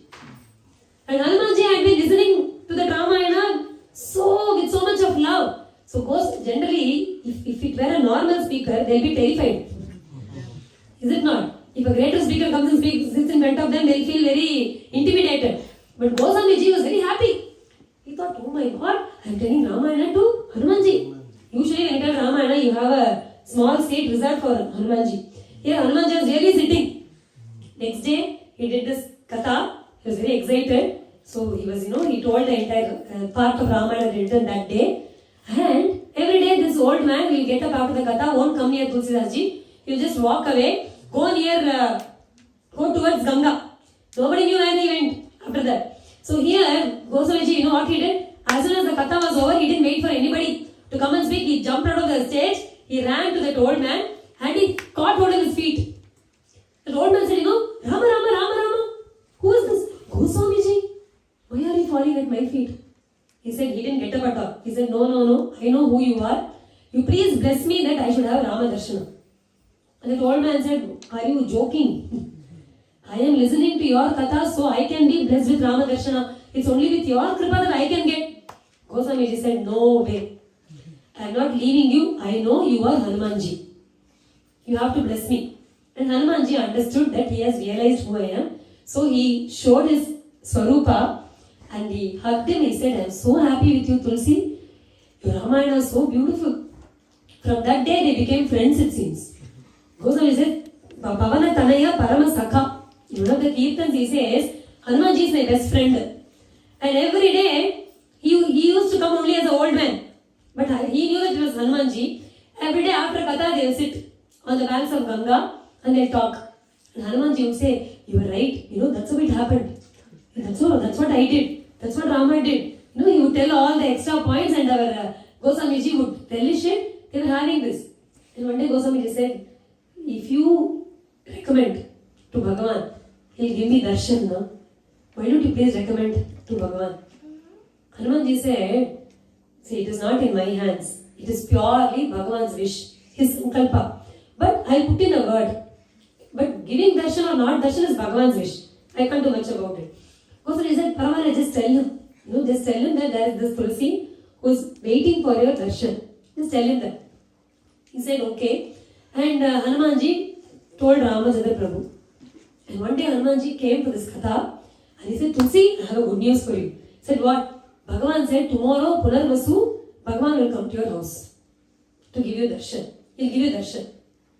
And Goswami said, see, I don't want darshan like in the yogic state. When I close my eyes, Bhagavan will come, then he'll go. I don't want that. I want him to come like he came to Shabari's house.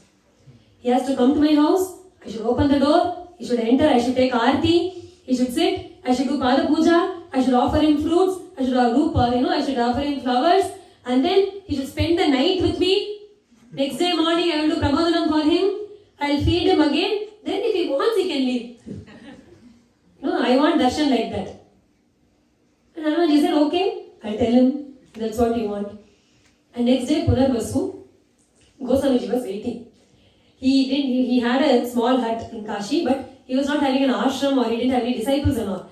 He cleaned the whole house, he did rangoli, he did that mango leaves, toranam, he did everything. He had his Ramcharitmanas ready. He thought when Rama comes, I'll read out this Ramayana like Lavakusha did. I'll also, maybe Sunaunga. They'll also, he'll be able to listen to this. He was very happy. He was all ready, waiting, chanting Rama, Rama, Rama, Rama, Rama.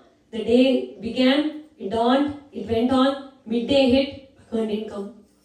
It was evening, Bhagavan didn't come. Late in the evening, Bhagavan didn't come. Still, Goswamiji knew that Bhagavan is, Satya Vachana. If he says he will give darshan, he will give darshan. It has to happen.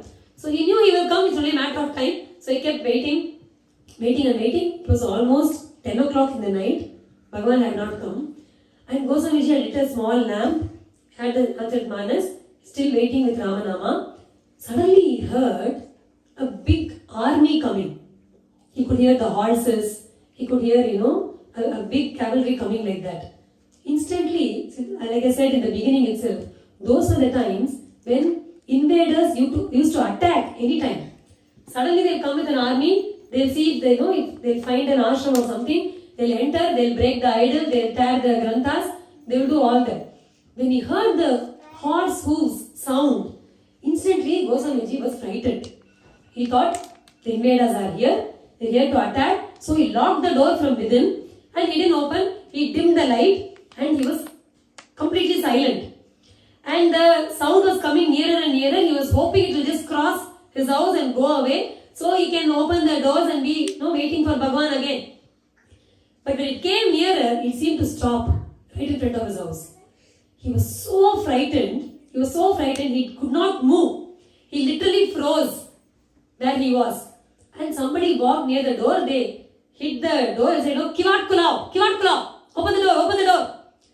Goswamiji did not move at all. He was just there, absolutely without any movement. They kept banging for some time and, by some grace, they just left. At least he thought so. That they left by some grace, Bhagavan only has protected me. And he could feel, the army had left. He waited. It was next day morning, Bhagavan did not come. He was so disappointed. He was so sad. Next day Hanumanji came. He said, Hanumanji, how is this possible? How can the word of Ramachandra Prabhu go wrong? How is it? How can it be false? How did Bhagavan not give me darshan? How did he not come? Hanuman said, what? We came, we knocked your door. You didn't open it. He said, what? No, what? Who do you think knocked your door? I kept shouting, kivat kulao, kivat. You didn't open the door. So I said, what? Are you kidding? I thought that was, what can I do if you think it's an army? It was Bhagavan. I also came with Bhagavan. We thought all of us will have dinner at your place. We did not even eat. Of course I said, no, this is trickery. You are cheating. He is Bhagavan. I did not open the door. Can't he come inside if I don't open the door? He is Bhagavan na? Hanumanji said, he can come. But what did you say? I want Bhagavan to come like Shabari's house. I have to open the door. You know what I said, na? So Bhagavan promised that, so he waited outside for you to come and open. Goswamiji felt very bad. He said, I understand Hanumanji, I am not ready yet.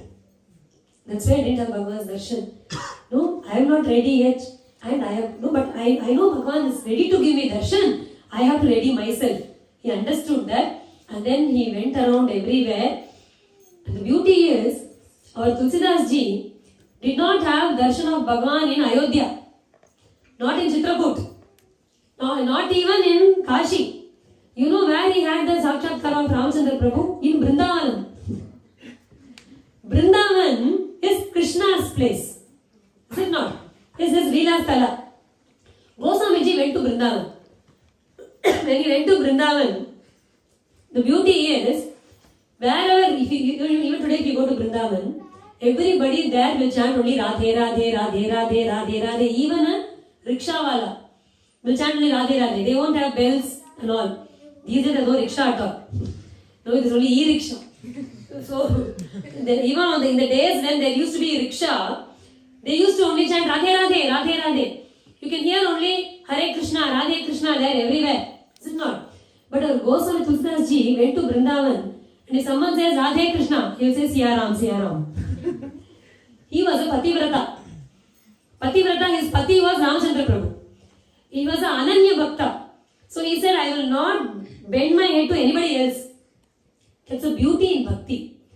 Many of us don't understand it because we are all more God-fearing than God-loving. Is it not?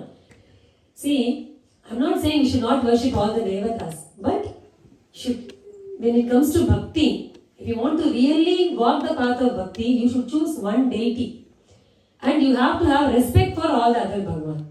That's how it should be. Prema can be only with one. Love can be only with one. See, when we say everybody is same. Your child and neighbor child is not same, no? See, you have a child. Your neighbor has a child. Your neighbor's child comes to your house. You are giving one chocolate to your child. You will give a chocolate to a child of the neighbor's child also. Right? You buy an iPad for your child. Will you buy an iPad for a neighbor's child? You don't say all children are same. No? They are not same. All children are same. You don't hate the neighbor's child. You would fondle the neighbor's child if you go to their house. You will get Chella Kuti, Pattu Kuti, you will do that. But you won't do all that you do for your child to that child. No? That is the difference in Bhakti. You look at Meera Mata, she is very specific. When you say Ananya Bhakti, it is not even about Shiva or Vishnu. It's not even about Rama or Krishna. Even in that, she says, Mere to Giridhar Gopala dusra na koi. Not Rasa Vihari. Not Venu Gopala. Mere to Giridhar Gopal. Only Giridhari. That is the form in which I fell in love. She says, no, that is love. You can have like that. Goswamiji was in love with Rama. He loved only that form of Bhagavan. All other form of Bhagavan is also Bhagavan only. But you should have that focus. Illana, how will you meditate? Who will you meditate on? You close your eyes and think of every Bhagavan every minute. Then your mind will not focus on anything. You have to make a choice, no? If you are serious about your spiritual life. So for him it was Rama. That's all. So wherever he went, he will say only Rama Rama. In Vrindavanam, sitting in Vrindavanam, he was chanting Ramanama and reading Ramayana. People read only Bhagavatam there, no? But he was reading Ramayana there. Today, if you go to Vrindavan, there is a ghat called Tulsi Ghat. He made a name for him there. That's how he was. He settled there, he was chanting every day morning. He would go there and he had a tree, he had a spot there. He would sit under it and he would be reading Ramayana. He did Parayana of Valmiki Ramayana. Though he had written Tulsi Ramayana, he used to do Parayana of Valmiki Ramayana also. So, one day, every day was a routine for him. And he was sitting and reading this Ramayana. One day when he was sitting and reading this Ramayana, suddenly he heard a very beautiful, mellifluous flute. Venugana. Usually when he reads Ramayana, he will be so focused, his attention will be so good, nothing will distract him. They are Mahatmas, they are not like us, where everything will distract us. So when he was reading, he would never turn around at all. That day, he could not resist it. This Venugana was literally, pulling him from this Parayana. He looked up to see, imagine, right in front of him, under a Vatavriksha, was standing Lord Krishna. With, Barha Pidam Natavara Karnayo Karnikaram Bibrad Vasaha Karakakapisham Vajayanti Chamala Randra Venuradhara Sudaya Purayam Gopa Vrindai Vrindaranyam Swaparamanam Pravishad Gita Kirti Barha Pidam, with a peacock feather on his head, with his feet Vyatyasta Padam, cross leg, with Pitambara, with a beautiful flute in his hand. Bhagavan was playing Venugana. Sakshatkaram, no? He's seeing Bhagavan. But you know what he thought? I should not be seeing him. This is Krishna. I am a Pativrata. I want to see only Rama. This fellow is distracting me. He looked at him, he got down, he said, Gandharvaraja Pratimam Loke Vikhyata Paurusham Dirgha Bahu Mahasatvam Attamatanga Gaminam Chandrakantananam Ramam. He could not help but look up to see him again. And Krishna was happily playing away the flute with a smile on his face, looking only at Tulsidas, to nobody else. And every time Goswamiji tried to pull himself away, and not look at him. Every time he would look at him. Finally he gave up. He went to Bhagavan and he said, Tam vilokya dhanashyamam govindam muralidharam tushtava tulasidasaha prarthana purvakam tatha. He prayed to Bhagavan. He said, Krishna, please don't do this to me. I am a pativrata. I will see only Rama. You please don't come in front of me and distract me like this. Why? You are very beautiful. What to do? I am trying not to look at you. But I can't help myself. I am Ananya Nishtaya. I have Ananya Nishtha for Rama. But Saundaryadapi Karunya Swarasyat Prema Cheshtidat Jara Bhavera Me Chittam Hanta Mohesi Prabho. But by your beauty, with your charm, with your Venugana, you are stealing my heart. Don't do that. My heart is only for Rama. It has space only for Rama. I can't give it to you. So you please go away. Bhagavan said, Nalla kadaya irke. No, it's very interesting. Did I come and play my flute in Ayodhya? Did I come and play my flute in Chitrakutu? Did I come and play my flute in Kashi? Vrindavanam is my place. I play flute here every day. You came to my place. You are sitting under my tree and telling me not to play. How is this fair? And you are telling me you are pativrata. I will tell you what a pativrata is. Pativrata paragraham na gachet. If you are a pativrata, you should not leave your house. Which means, go sit in Ayodhya and do Ramanama Japa. Why did you come to my place? That is the first mistake you did. Even if you have to come to another house, say, the lady of the house doesn't sit in the house always. She has some work, she has to go out to the neighbor's house, she does that. If you have some work to go to the neighbor's house, you can go. But you should do your work and go back. Not settle down there, no? If you had to come to Vrindavan for looking at something, you go back. You are settled here. Another mistake. Third, even if you go and settle in some place, it is not your house. You should not talk to a Parapurusha. Right? You are talking to me. Otherwise, even if you happen to talk to another man, another Purusha, right? What should you talk? You should talk about your husband, no? My husband is so good and all. What are you telling me? They are coming to me telling me, Krishna, you are so handsome. Krishna, you are so beautiful. Krishna, you are stealing me. This is Pativrata, yeah? This is not Pativrata. Nanna ke Pativrata. Goswamiji understood. He said, Krishna, I won't talk logic to you.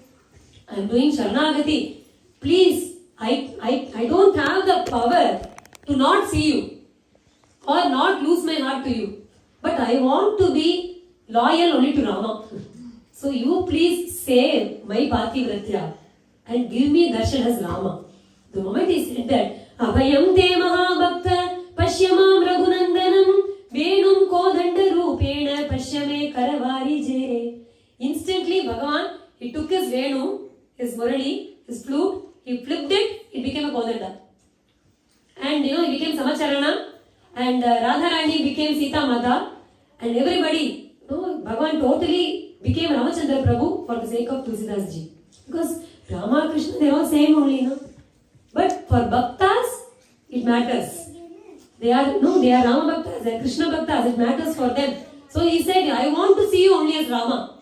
And Bhagavan gives darshan like that. For Samartha Ramdas Ji, Panduranga became Rama. He did. Samartha Ramdas Ji refused to go to the temple because it was Panduranga. He was not in the form of Rama. He was having his hands on his hips. And he was not having any ayuda in his hands. So he thought, this is not Rama, I won't go. Panduranga tricked him to come. He tricked him. And then he gave him darshan as Rama. That's what Bhagavan does. Here, Goswamiji also had darshan of Ramachandra Prabhu in Vrindavan, and he prays, beautiful songs, so many kirtans he has done. He looks at Bhagavan and he says, this is your kripa. It is your kripa. Tu dayal deen hum, tu dani hum bikari, mo prasedha paat ki, tu paap punjhari, nath tu anath ko, anath kaun moso, mo saman aart nahi,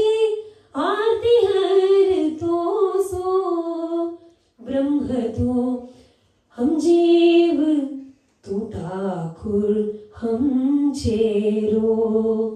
तू दयाल दीन हम, तू दानी हम भिखारी. I am just a beggar, Rama. You are my Thakur. You are my master. I am just your servant. I am Deena. I am miserable. You are Dayalu. You are Deena Dayala. It is out of your compassion that you have come in front of me today and given me this darshan. And Bhagavan asks, Goswami, what do you want? What is your prayer? He says, इतनी विनती रघुनंदन से दुख द्वंद हमारा मिठाओ जी, अपने पद पंकज पिंजर में चित हंस हमारा बैठाओ जी, चित हंस हमारा बैठाओ जी, चित हंस हमारा बैठाओ जी, चित हंस हमारा बैठाओ जी. इतनी विनती. I have only one prayer. Dvanda, there's duality in this world, na? Let me not see duality. Let me see only you. अपने पद पंकज पिंजर में, in the cage of your lotus feet, may the mind, the swan of my mind be caged. अपने पद पंकज पिंजर में चित्त हंस हमारा बैठा हो जी. तुलसीदास कहे कर जोड़ी, सागर पार उतारो जी, भव सागर पार उतारो जी, भव सागर पार उतारो जी, भव सागर पार उतारो जी. इतनी विनती रघुनंदन से. Let me cross this ocean of samsara. That's all. While I'm in this world, let my mind be constantly in your smarana. Let me think of nothing else other than that. That is my prayer. He says that, and after having the darshan of Bhagavan, he comes back to Kashi. That's where he establishes his ashrama. There are many instances of Ramakripa in Goswamiji's life. Because we don't have much time, we'll just see one or two and we'll conclude the satsang with that. His entire charitra is only the power of Ramanama. He had this beautiful ashrama, and when you know, once you become, he did not intend to become famous. See, when the flower blossoms, the bees come on their own, is it not? He does not advertise. He doesn't have to go around telling that, I have bloomed, you please come. Similarly, when Mahatmas are there, their jnana, their experience, it just brings people who deserve to get that jnana, who are ready. And not all people will go to the same Mahatma. Our Guru Maharaj should always say, the Mahatmas come with a list. And if your name is not in the list, even if you want to go to the Mahatma, you cannot go. Even if you want him to be your Guru, he won't be your Guru. Because the connection between the Guru Shishya happens only with Bhagavan's grace. That matchmaking is really done in Vaikuntha. Not anywhere else.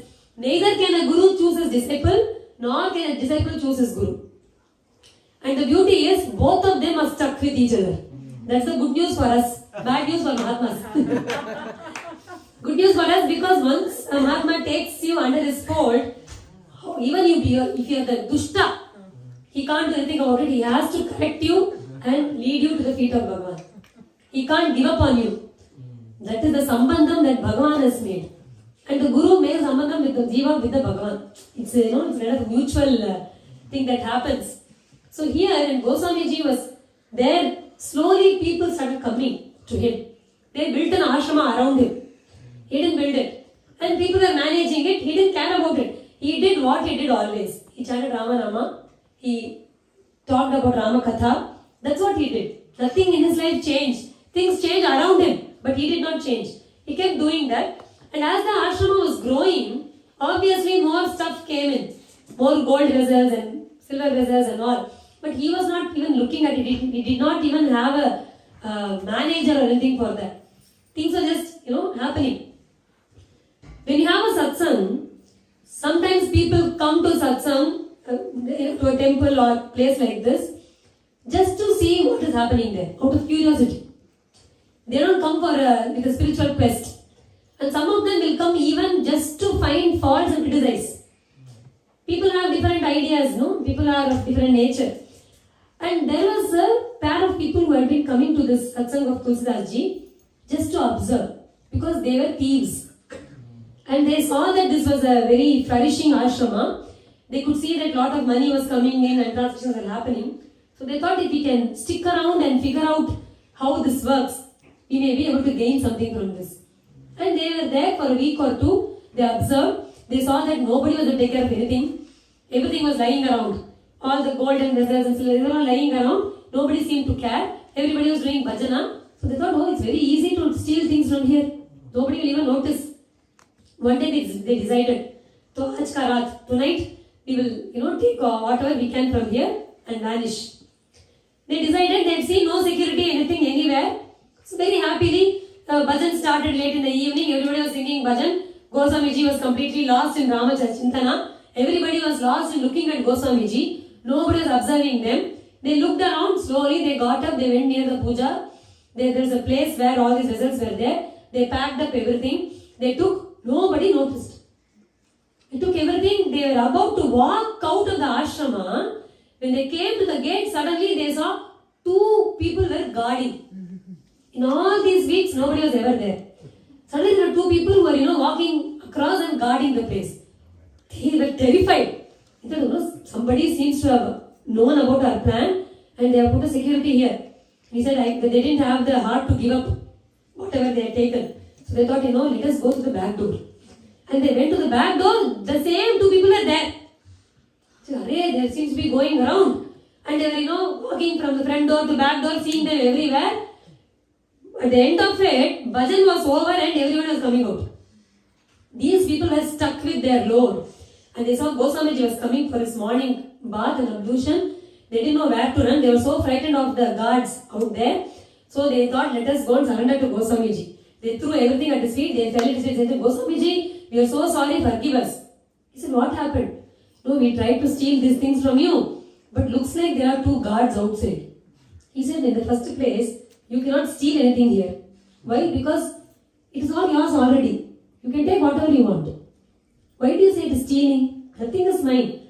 Everything is given for Rama. I am his child. You are also his child. You take everything. If you want to take. The thief said, you speak very well, but you have 2 guards outside. You have security. How will we carry this out? He said, what? No, I did not employ any security here. He said, no, we saw there were 2 people. One dark-hued one light colored one. Fair one. I saw both of them. They were like princes. And we were so terrified to look at them. Instantly, Goswamiji fell at the feet of these thieves.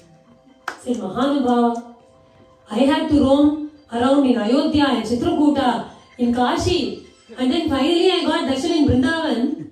You are telling me that you saw Rama and Lakshmana in the door outside, door backside? That is what satsang will do. You come to satsang even for stealing, Bhagavan will give darshan. Is it not? And when they realized that they had the darshan of Bhagavan and the greats of Goswamiji, they corrected themselves and they really became sadhus. Satsang can change us like that, can transform us. We can feel it. When we have that blessing of being in a satsanga, we can see that just the touch of that Mahatma, the glance of that Mahatma can completely change our lives. Totally. And Goswamiji was very happy that they also became sadhus. And he used to do a lot of, for Ramanavami, he used to have a lot of utsavs and all. And after Ramanavami, one day, when the Pattabhishekam was done, he had invited all the Bhagavatas to have food. We always give prasadam, no? So after Pattabhishekam, there was a prasadam arranged. And one person came for the prasadam. When he entered the Annashala, the dining hall for having prasadam, instantly the rest of the Bhagavatas got up. They said, if he comes and sits here to eat, we will not eat. Goswamiji said, why? Because when the person enters, he actually says, Jai Siya Ram, and he comes. When he says Jai Siya Ram, Goswamiji runs to him and invites him as a Bhagavata and he offers a seat. The others say, if he sits, he won't sit. Because what is wrong? He is a Mahapapi. We know he is dressed up with Gopi Chandana, Tulsi Mala and all. But we know all his deeds. And if we sit and eat with him, we will be losing our purity. He is such a vile person. So we will not sit and eat with him. He has to go out. Goswamiji said, I'm sorry, Maybe, as you say, he has many bad habits. Maybe he's not a very nice. I don't know that. But how can he say he's a papi? He said, because we know all the papam he has done. So we know he's a papi. He said, no. How can he say that? Did you not hear when he entered the hall, he said, Jai Siya Ram. Anyone who has chanted Bhagavan Nama even once in their life cannot be papi. That single Nama would have burnt all the sins that he has done so far. Just like, Venu Gulvam Ivanalaha. You have another example is you have a big room full of cotton. How much fire do you need to burn it? One spark, no? Is that not enough? If there's a room which is very dark, how much light do you need? Just one lamp, no? Similarly, he might have done lot of papam, but he has chanted Ramanama, whatever papam he has done so far is burnt. And all these Bhagavatas, they were also Pandits. They said, this is called Arthavada. What do you mean? He chants Rama once, everything is done, huh? How can he accept that? Because I say, how can he say it's not true? Apit ajamilu gajganikavu bhaye mukti harinam prabhavu. Have you not read in the scriptures that there was this papi called Ajamila? If you take a list of all the papam, all the not to do, there are to do and not to do, right? Papam is the not to do list. And if you have a list of it, Ajamila had ticked everything. He had done everything of not to do.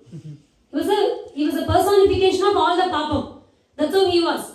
And that fellow, that Ajamila, he called out his own son. He was dying. When he was 88 years old, he was dying. While he was in his deathbed, he called to his son. And by some chance, he had named his son as Narayana. He wanted to see the child before he died. He got Narayana. Adukula Bhagavatam says, he did not say Narayana. He could not even pronounce it properly because he was dying. He said Narayana, something like it. And that child, which was playing somewhere, and the friend said, hey, your father is calling you. He said, that Karam, that old man has no other job. I don't want to go there. He didn't even come to see his father. But when he called Narayana, Bhagavan from Vaikunta sent 4 Parshadas. And he said, this soul belongs to Vaikunta, bring him there.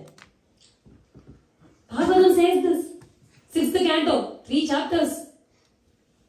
Bhagavan says, you tell my name, knowingly or unknowingly, consciously, unconsciously. However you say my name, I will purify you and I will give you moksha. Why? Simple. Bhagavatam gives a very beautiful example. See, say there is a 2-year-old child. Okay? You have lit a lamp in your house. Not an electric one. The oil lamp. Right? You have lit a fire there. This child is playing around, it goes and inadvertently or rather very curiously, out of curiosity it goes and touches the flame. Will the flame burn the child's finger or not? It will, is it not? Now, does the flame think, are you innocent child? He does not know that I burned it. No, it has touched me unknowingly. It won't do that now. A flame will burn you whether you touch it knowingly, unknowingly, consciously, unconsciously, with faith, without faith. You say, I don't believe the flame will burn me. I will touch. It will still burn you. Your faith has nothing to do with that. Is it not? Bhagavan Nama is like that. You chant Bhagavan Nama consciously, unconsciously, knowingly, unknowingly, willingly, unwillingly, with faith, without faith, nothing matters. Casually, you chant Bhagavan Nama for calling your child. Ajamila attained moksha. Ajamila ne katadu unnamam. Guru Maharaj sings. He did that now. Goswamiji is quoting this. He says, have you not read Bhagavatam? Have you not read Ajamila Charitra? Do you not see how Yamadharmaraja himself says in that, if you see someone chanting Bhagavan Nama, don't go near them. To who? To Yamakinkaras. He calls Yamakinkaras because Yamakinkaras were there to take Ajamila's soul. Vishnu Parshadas came there. And they saved him. Yamakinkaras were confused. They went to Yamakinkaras and said, no, what is wrong? You sent us to pick that soul. Somebody else claimed it. What do we do? Never in our life has this Pasha Kair gone waste. It never happened. It happened here. At that time, Yamadharmaraja says, wherever they chant Bhagavan Nama, you don't go there. For them, I am not Prabhu, Kasya Narayana Prabhu. Bhagavan is their Prabhu. He says that. Goswami says all this and he says, scriptures say that is the Sara. Sara, Sara, Sara, Vithoba naam tujhe tar, Manoni shula pani, Japat hai varam var, Sara, Sara, Sara, Vithoba naam. It is this Bhagavan Nama that Kashi Vishwanatha chants. Is it not? He chants, Kasi Mukti Hetu Upadeshu. Goswamiji says, in Kashi, it is said that whoever dies in Kashi attains moksha. Maranat Mukti. In Kashi, in Kashi if you die, you attain Mukti. How? It is said in the Purana, in Sthala Purana of Kashi, that every soul that dies there, Lord Vishwanatha, Kasi Vishwanatha, Lord Shiva himself picks that soul, puts it on his lap and gives Upadesha of Karna Mantra. Rama, Rama, Rama. He initiates that soul in Rama Mantra. It is called Taraka Mantra. And he gives moksha. It is that Rama Nama that even Shivaji chants and gives moksha. When that is the case, how can you say that Nama, this person chanted Nama, it is not effective? It is effective. As every, Manoni Shulapani Japate Varam Var. Dhruva Prahlada Ambarisha. You take anybody, all of Bhagavata, every Bhakta has chanted Bhagavan Nama and the power of Bhagavan Nama is evident in everything. How can you say this? But none of them accepted. They said, all this is given in scriptures to inspire us, encourage us to chant Nama. That's all. It can't be really true. So how can you say this? I am not the proof for Ram. I am not the authority for the greatness of Ramanama. You are not the greatness of Ramanama. Kasi Vishwanatha is the greatest of, is the authority for the greatness of Ramanama. He is the one. They said, is it really? Let him tell us that it is great, then we'll accept. He said, I will show you. And he takes all the Pandits along with him. Takes that prasadam. He takes it to the temple of Kashi Vishwanatha. He does not even go to Bhagavan. There's a big Nandi in front of Parameshwara. He goes to Nandi Bhagavan and he offers this prasada and he says, Yadinama Prabhavena Vaishnavatvam Avapasaha Prasadam Swikuru Kshipram Nandikesha Namostute. He says, Nandi Bhagavan, if it is true that by chanting Bhagavan Nama, one is completely purified of all their sins and they become Bhagavadottama, you accept this prasada. And that Nandi, which was a stone, right? It moved and it ate the prasada in front of everybody's eyes, it seems. People were very terrified first. Then they understood the greatness and they fell at the feet of Goswamiji. And they said, we understand the greatness of Ramanama. Please initiate us in Ramanama. And everyone, they got initiated in Ramanama from Goswamiji from there. And Goswamiji has, given so much of Nama Prabhava in his Tulsi Ramayana. We need one full day to just pick that Nama Prabhava and say, finally, Kaho kaha badi naam badai, Ramana sakahi naam gunagai. How can I talk about the greatness of Bhagavan Nama when even if Rama comes, he cannot talk about the greatness of Rama Nama. He says, Bhagavan Nama is greater than even Bhagavan. Actually, we generally say that Bhagavan and Bhagavan Nama are not different. Namamum namiyum veru veru, illave illayam. Nama and Nami. The name and the named. They are not different. Is it not? Bhagavan, whatever power Bhagavan has kept the entire power in Bhagavan Nama. Everything that Bhagavan can do, Bhagavan Nama can do. When Draupadi was pulled to that Sabha, the Asat Sabha, where she was about to be disrobed, she tried her best to protect herself. Finally, when she could not do it, she called out, Drupadi ki laaj udariya, jab Krishna Krishna pukariya, Brahmanand cheer padariya, tumhe yaad ho ke na yaad ho, jo naam ka pratap hai, tumhe yaad ho ke na yaad ho. She called out Govinda. That moment, Drupadi ki laaj udariya. Who? Not Govinda. Govinda Nama. The moment she called out Govinda, Bhagavan was about to get up it seems. Then he came back. And Satyabhama, she asked, why did he come back? Bhagavan said, I was about to go and protect Draupadi, but my Nama did it before me. It is the Govinda Nama that gave her Akshaya Vastra, protected her. That is the beauty. So everything that Bhagavan can do, Bhagavan Nama can do. But Goswamiji, in Ramcharitmanas, he says, Bhagavan and Bhagavan Nama are the same, but they have a relationship. I will tell you what the relationship is, but I will not tell you who is what. You decide on your own. And he says, the relationship between Bhagavan Nama and Bhagavan is that of a master and servant. How does it work? When the master goes, the servant has to go behind now. Right? He says it and he says, similarly, wherever there is Bhagavan Nama, Bhagavan has to go there. So now you decide who is the master and who is the servant. He calls Bhagavan Nama as the master because Bhagavan himself says, wherever there is Nama, Tatra Tishtami Narada. Naham Vasami Vaikunthe, Na Yogi Hridayeravam, Mad Bhaktaha Yatra Gayanti, Tatra Tishtami. That's where I am there. So Bhagavan has to come.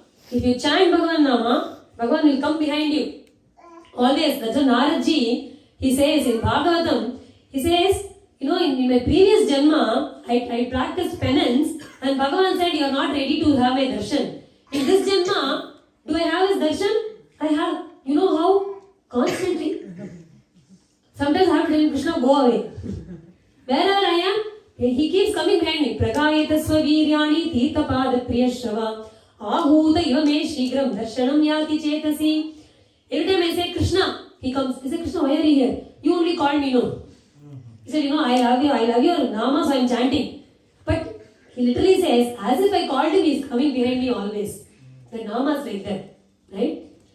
மாமுனி நாரத வீணையில் ஊறிய மங்களமய நாமம் நான் அறியாதெனை ஆண்டருள் தந்தெனை விடாத ஹரிநாமம் அநாதி வேதமும் புராணமும் சொல்லும் அபூர்வ குணநாமம் சதா என் நாவினில் நிலாவியே என்னை விடாத ஹரிநாமம். Naradji constantly sings this Nama in his Veena. That's how it is. Such a beautiful path that Bhagavan has given us. It is called Bhagavata Dharma, which is based on Bhagavan Nama Sankirtan. Like I said, easiest path, simplest path, safest path. You can't go wrong. There is no way to chant Nama wrongly. Valmiki ji chanted, he was only a hunter called Ratnakara. He was initiated in Ramanama by Naradji. He tried to teach him Rama. He said, Che Rama, Rama. He could not say Rama. Because it is so difficult. We are able to say Rama and we take it for granted. Not all can say that Rama. Try asking a Westerner to say Ra. He said Ra. It will be more Ra than Ra. Is it not? Even for kids, have you seen? Sometimes they can't say Ra. They say Mama. That's what they say. Ratnakara could not chant Ramanama, but he could say Mara. No, so Naradji showed the trees there. And let me tell you, Valmiki ji was born, his avatar sthalam is Anbil Kshetram, which is Tamil Nadu. He moved to north for Ramachandra Prabhu. So if you have a doubt as to why he said Mara, because he was Tamil. So he did say Mara. And he thought Mara because Ma is easy to chant. So he said Mara, Mara, Mara, Mara, Mara, Mara. Goswamiji says that hunter made Bhagavan Nama ulta, that Bhagavan Nama made his life ulta. Is it not? From a hunter, he became a Mahatma. He turned Rama to Mara. That Rama Nama turned his life. No? That is the beauty of Rama Nama. No rules whatsoever. If you ask me, can you chant any mantra? I don't know. There can be 1,000 rules for it. Can you chant Nama? Yes, no rules. Anytime, anywhere. People tell us that we don't have time to chant. I tell them, you don't need time to chant. You can chant along with whatever you are doing. Best time to chant, if you ask me, the moment you get up from your bed. Usually we don't get up easily. Now you wake up but you don't get up. While you are in your bed, without even brushing your teeth, you can chant Hare Rama, Rama Rama, Hare Hare, Hare Krishna, Krishna Krishna, Hare Hare. Start your day with Nama. When you're about to sleep, you lie down, you don't immediately sleep, na? Not all of you are just like me. Some people have to lie down on the bed and roll on for some time now. While you're rolling in the bed, say Hare Rama, Hare Rama. I assure you, you start chanting Nama, you sleep immediately. Very powerful. Nidra Laga Vili. No? That's how it is. Or even if you want, another time is when you brush your teeth. When you brush your teeth, you don't talk with anybody, no? While you're brushing your teeth, keep chanting in your mind. Hare Rama, Rama Rama, Hare Hare. Hare Krishna, Krishna Krishna, Hare Hare. That's how simple it is.